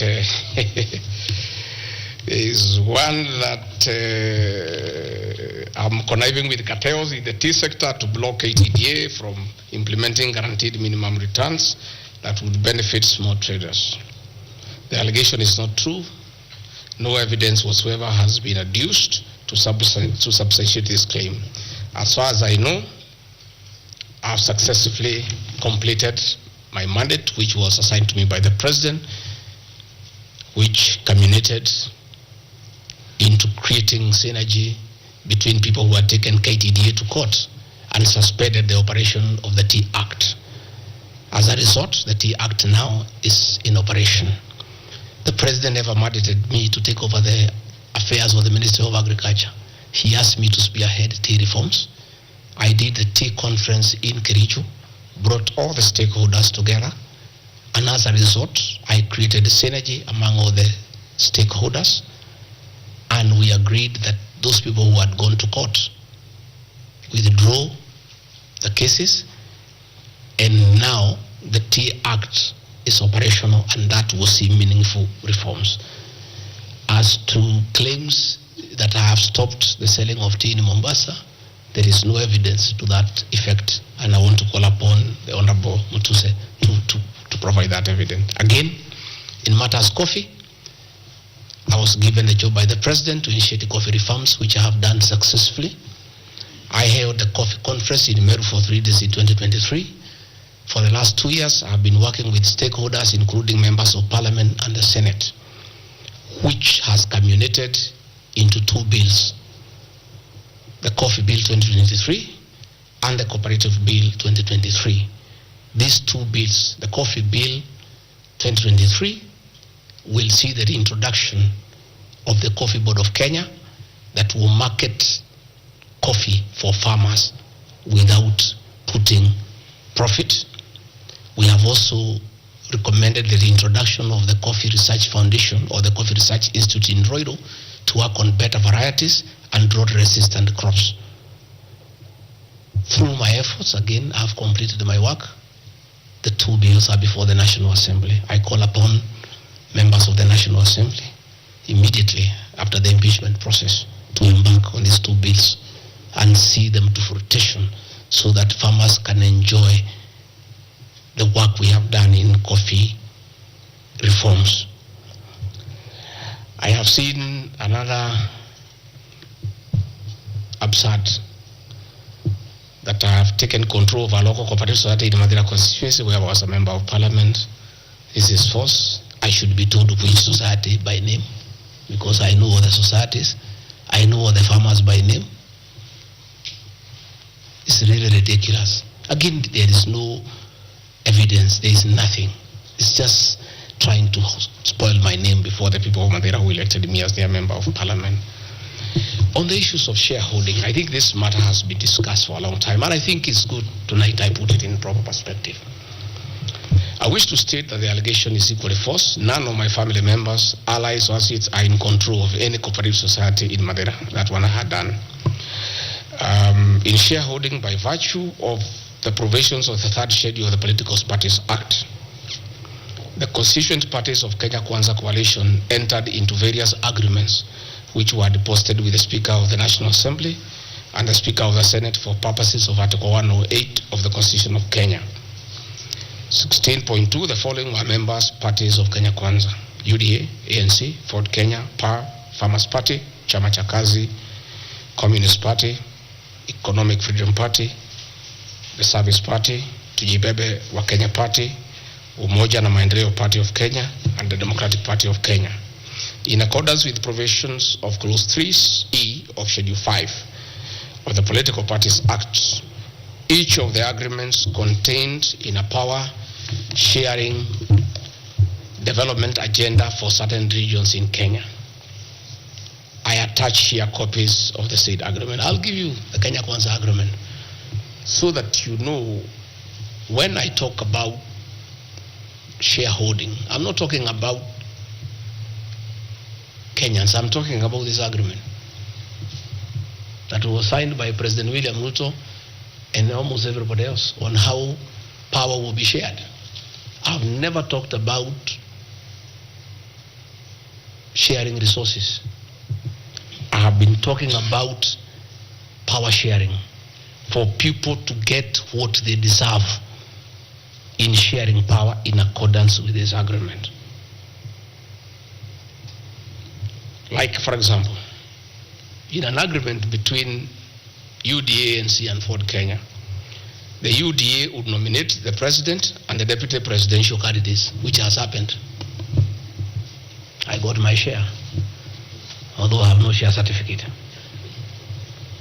The President would guarantee the stature, dignity, financial and operational autonomy of those of the Deputy President. It's in the agreement. The Office of the Deputy President will be allowed specific duties identified at Article 21 of the agreement. ANC will be allocated a position of Prime Cabinet Secretary to be established within 14 days. It was given to Musalia. The Office of the Deputy President, Ford Kenya will be allocated the position of the Speaker of the Assembly, which was given to Moses Wetangula. In accord with Article 2.1 of the Power Sharing Agreement, ANC and Ford Kenya would have a 30% share of national government positions. So, the Honorable Musalia Mudavadi, the Honorable Wetangula, and the people of Western, please don't condemn Rigathi Gachagua. The agreement is here, defining your share in the government. It is not me. I did not sign this document. It was signed by Musalia, Wetangula, and President William Ruto. So when I say about this share thing in terms of positions, I've never talked about resources, about development. Although it is also here, is that regions bargained with the president for shares. Musalia Mudavadi and Moses Wetangula bargained for 30% of shares within the Kenya Kwanza government. Although they were also supposed to give us 70% of the vote, which they did not. Nevertheless, since they gave a certain vote, they are still entitled to some share one way or another. So it is not Rigathi Gachagua who said that a government is like a company. It is the agreement of the Kenya Kwanza, which I will be tabling in the National Assembly. It is not me. It went ahead to say it. He said, ANC and Ford Kenya would have 30% share of national government positions. That is cabinet secretaries, principal secretaries, high commissioners, ambassadors, diplomatic and consular representatives, chairpersons of state corporations, directors of state corporations, chairpersons and commissions, constitutional commissions, provided the 30% share is to be shared equally between the ANC and Ford Kenya. Sasa mimi nikiambia watu wafuate share yao, makosa yako ni gani? Iko hapa. I did not sign. They went ahead, Musalia Mudavadi and Wetangula, and they must follow these things. Because I will not follow for them, because I was not party to the Western agreement. The agreements were with regions. So when people say I'm dividing regions, I'm simply following the Kenya Kwanza agreement of the way it was debated. They went ahead and said, Article 22 of sharing agreement set out a list of priority projects which Kenya Kwanza would endeavor to fulfill in the ANC and Ford Kenya strongholds of Western Kenya between 2022 to 2027 on a priority basis. Musalia Mudavadi and Wetangula signed a package for Western Kenya. I've never had anybody call them tribalists, but they signed an agreement demanding for Western Kenya. They demanded, and it was agreed it will be done. Completion of all incomplete or stored bitumen roads. Construction of an extra 1,000 kilometers of bitumen in Western Kenya. Revival and modernization of sugar factories in Western Kenya. Establishment of new industries identified in Article 22 of the agreement.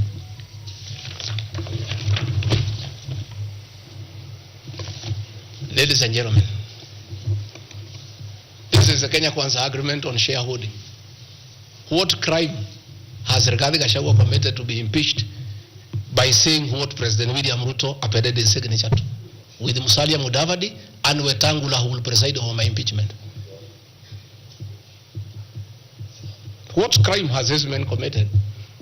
The crime of this man is just being truthful, because people do not want these things to be known. That is a problem. People have a problem that I'm a truthful man. The people of Western Kenya has now known today what their leaders signed with President William Ruto. It it is upon them to demand their share as per this agreement. I did not sign this agreement. I already the people who signed. But because I was present and I'm a truthful man, I fight for the people of Western Kenya. Power sharing agreement between Kenya Kwanza and PAR of Amason Kingi. I want to give 2 examples. Yeah? In accord with Article 8 of the agreement, PAR would be allocated the position of the Speaker of the Senate. He negotiated for himself. Let's be truthful. You brought this motion. We'll discuss. The people of Kenya must know the truth so that if Gachagua'S is being crucified for being truthful, let the people of Kenya know why he is being crucified. How can Moses Wetangula say I should be impeached because of saying people to get their shares when he is a signatory to a share agreement with the president on what will go to Western Kenya, and then they accuse me of tribalism? They did not say anything should go to Central or Mount Kenya. They talked about Western. When I say something for Mountain, I'm a tribalist. King, he said,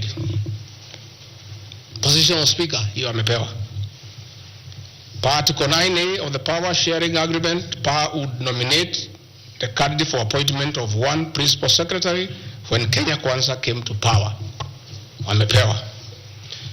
For Article 9B, the Power Sharing Agreement, Kenya Kwanza and PAR would agree on what share of national government positions, cabinet secretaries, principal secretaries, high commissioners, ambassadors, diplomatic and consular representatives, chairpersons, state corporations, etc., etc. Power sharing agreement, that is a word, so that nobody should ever again in this country ever accuse me of talking of shares. It is not me. It is my boss, President William Ruto, who appended his signature with other leaders that Kenya is like a company of shares. It is not me. And he signed the agreements. Sharing Kenya is here, it's being shared. True of us? True of us. They have shared the Speaker, they have shared the Senate, they have shared Deputy President, they have shared the President. That's what I've been saying. And then I'm being told that I'm dividing the country along ethnic lines. I did not append this signature. I'm just being truthful. That is my crime. People want these things to be hidden so that they pretend to be nationalistic and say Rigathi Gachagua is tribal. But the people who append these signatures are the ones who should explain why they were signing things for their regions only. Yet they say they are national leaders. Power sharing agreement between the Kenya Kwanza coalition on one part and the Communist Party nini. So, Service Party, at least I saw Chama cha Kazi. They say the party leader should get something. Moses Kuria was given something. The Service Party of Mwangi Kujuri got nothing. You know? So, unajua sasa, ile shida iko Kenya hii ni ukora. And people not being truthful. The agreements are here. Like in a Communist Party, they have been making noise. They signed an agreement, they have not seen anybody. Yeah? So,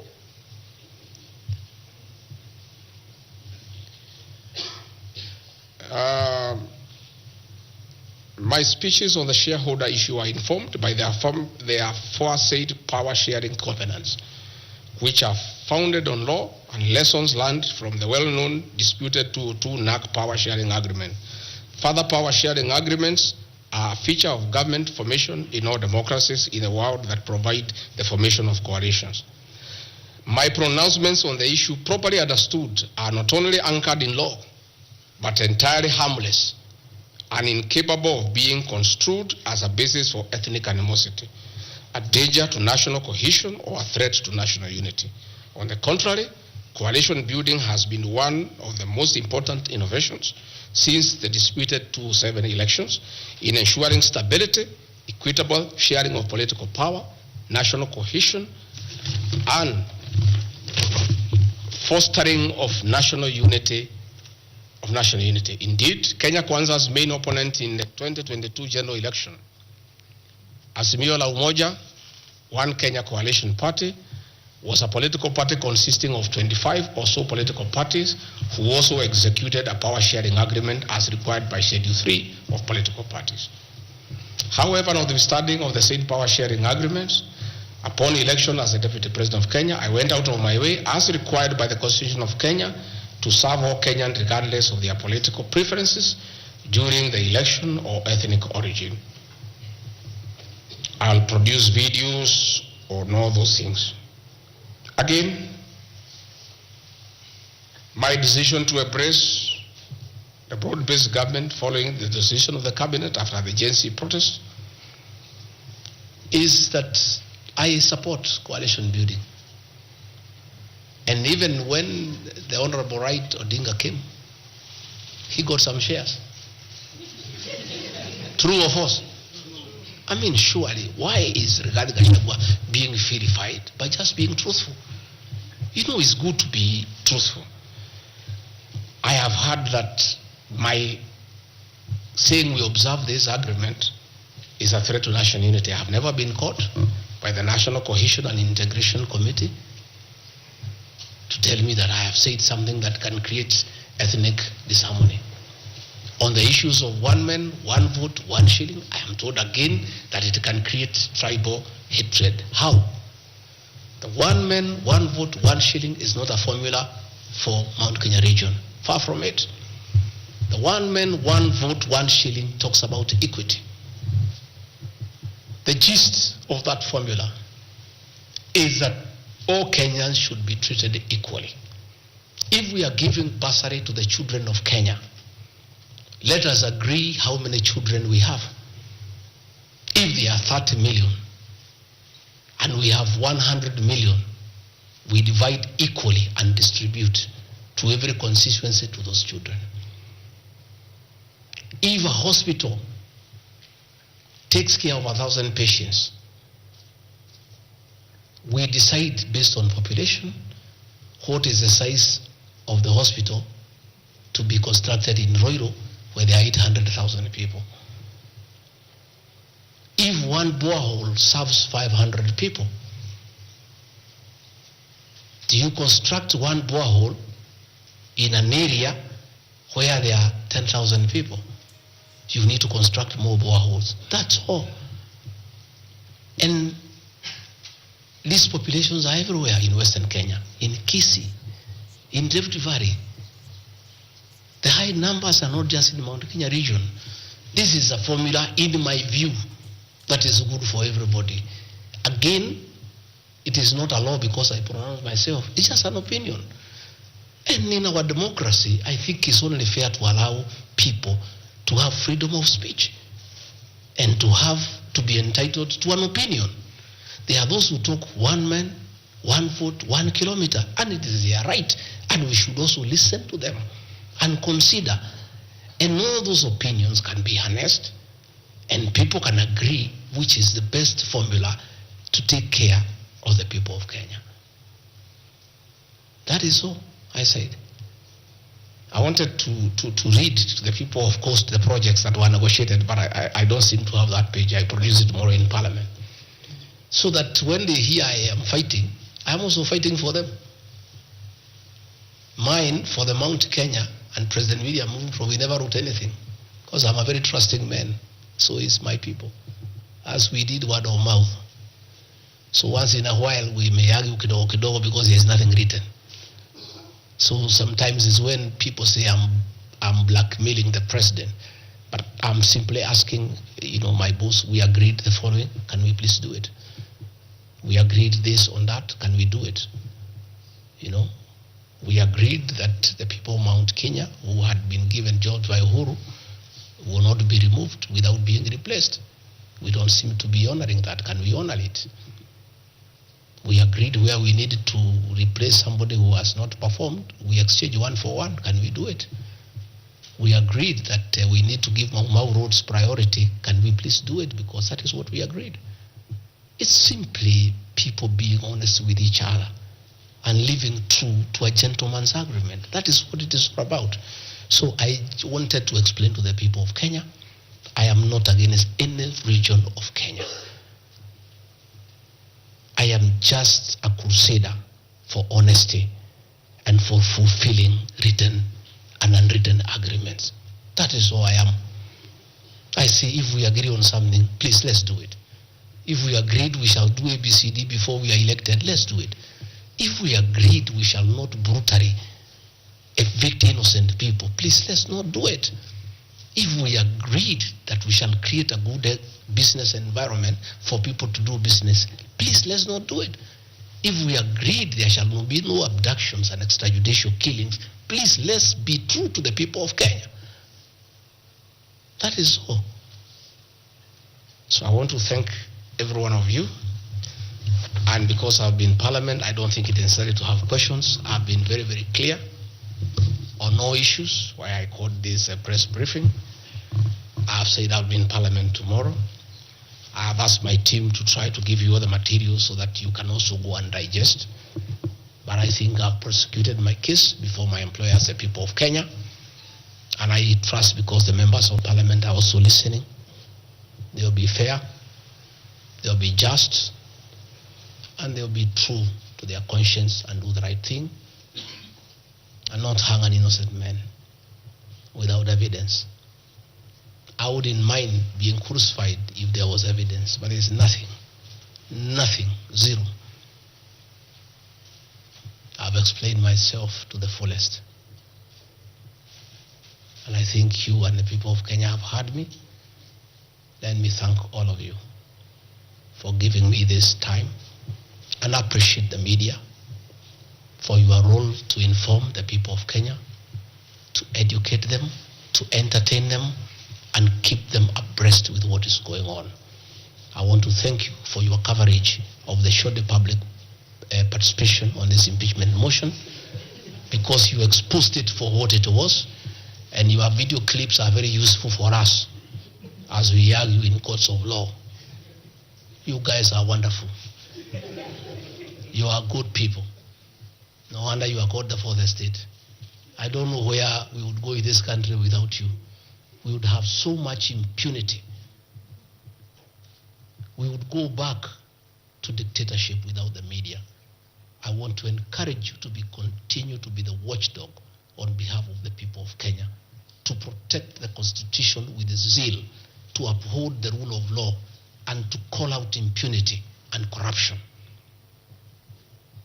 And I want to say, after this impeachment, I want the members of Parliament now to focus on the corruption scandals around our country. The Adani scandal, the issues in public health sector, the glaring theft of public resources. That is what Parliament should consider and take time.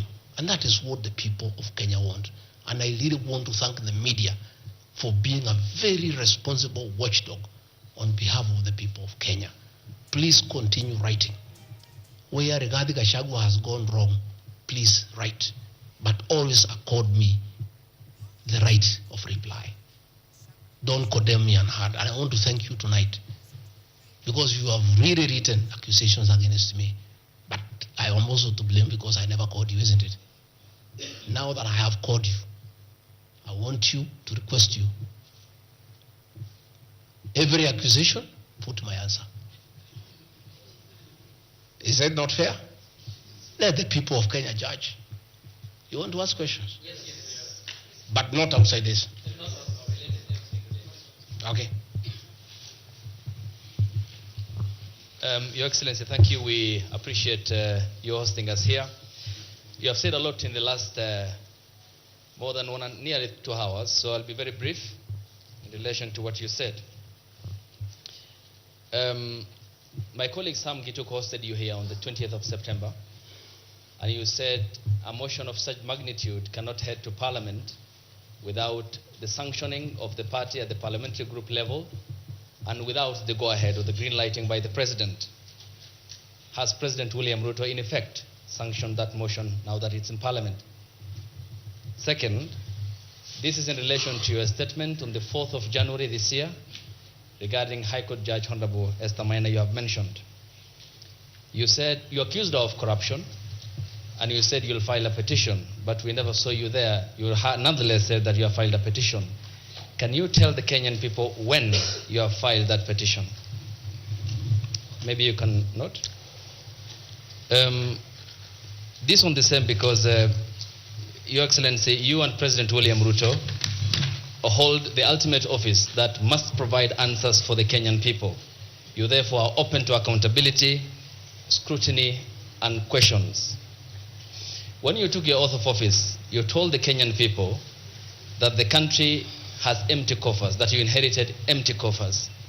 However, your statement is contrary to what the Kenya National Bureau of Statistics says, that at the time when you assumed office, the country had at its disposal 3.02 trillion Kenya shillings, includes revenue plus appropriations in aid. Why, Mr. Deputy President, did you make such a misleading statement in front of the Kenyan people and the world?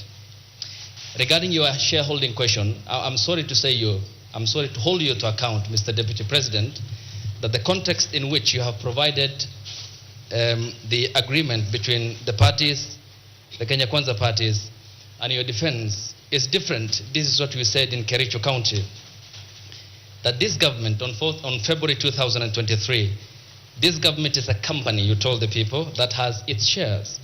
There are owners who have the majority of shares and those who just have a few, while others do not have any. You invested in this government, you told the people of Kericho County, so you must reap. You sowed, you tilted, you tilled, you put manure and irrigated. Now it's your time to reap.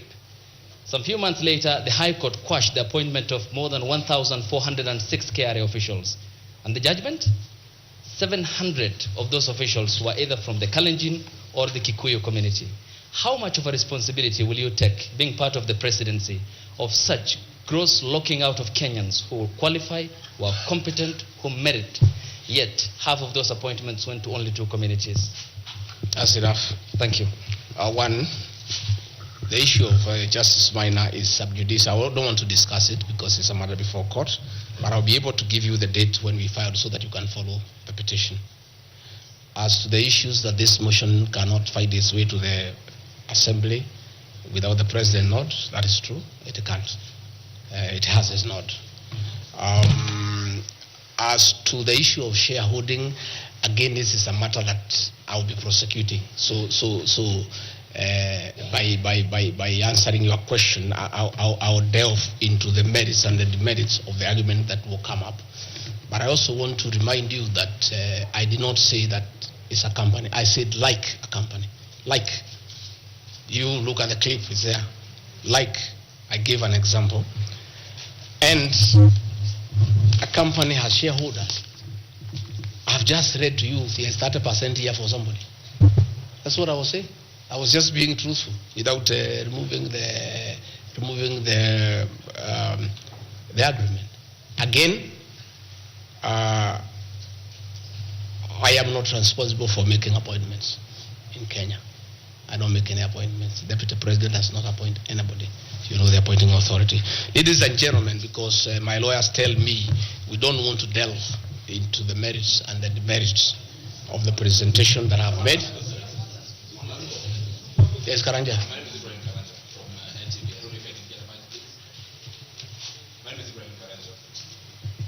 NTV. Your Excellency, when you apologized to President Uhuru Kenyatta, you said that the words used then were out of political reasons. And that's why you are apologizing. So why should Kenyans believe you today that what you're saying is not for political reasons, for your own immediate benefit? My second question, Your Excellency, what next if this impeachment happens tomorrow? If you're impeached, what next for you? If you're not impeached, then what next in this political marriage between you and President William Ruto? Let's say your answer is what I've discussed here are facts.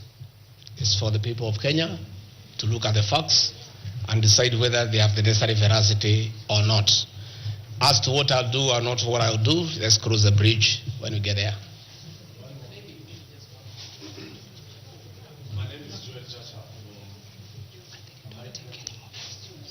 I think Good people, we have had a long night.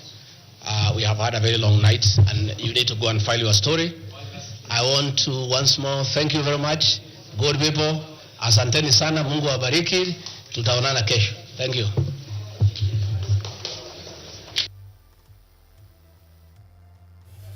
And that's rare. There is Deputy President Rigathi Gachagua, who has just cleared the air just a day or a few hours before his impeachment motion, its discussion in Parliament. And according to what Gachagua has said tonight, he is only accused, or he is only charged of being a truthful man. That is according to his words. And he says concerning his shareholding sentiments of the country, he refers to the agreements according to the Kenya Kwanza Constitution, where leaders or the parties that were allied to Kenya Kwanza receive benefits, that is power sharing benefits, as ANC party leader Musalia Mudavadi got the Prime Cabinet Secretary position, and the Ford Kenya chair or Moses Wetangula got the Speaker of the National Assembly, as the power leader Amason Kingi got the Speaker of the Senate.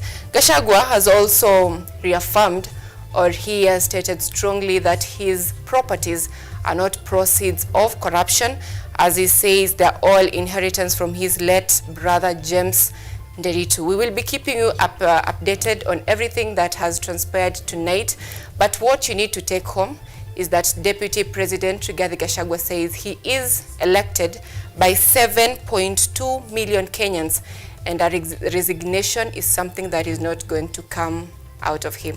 Let's get other stories tonight.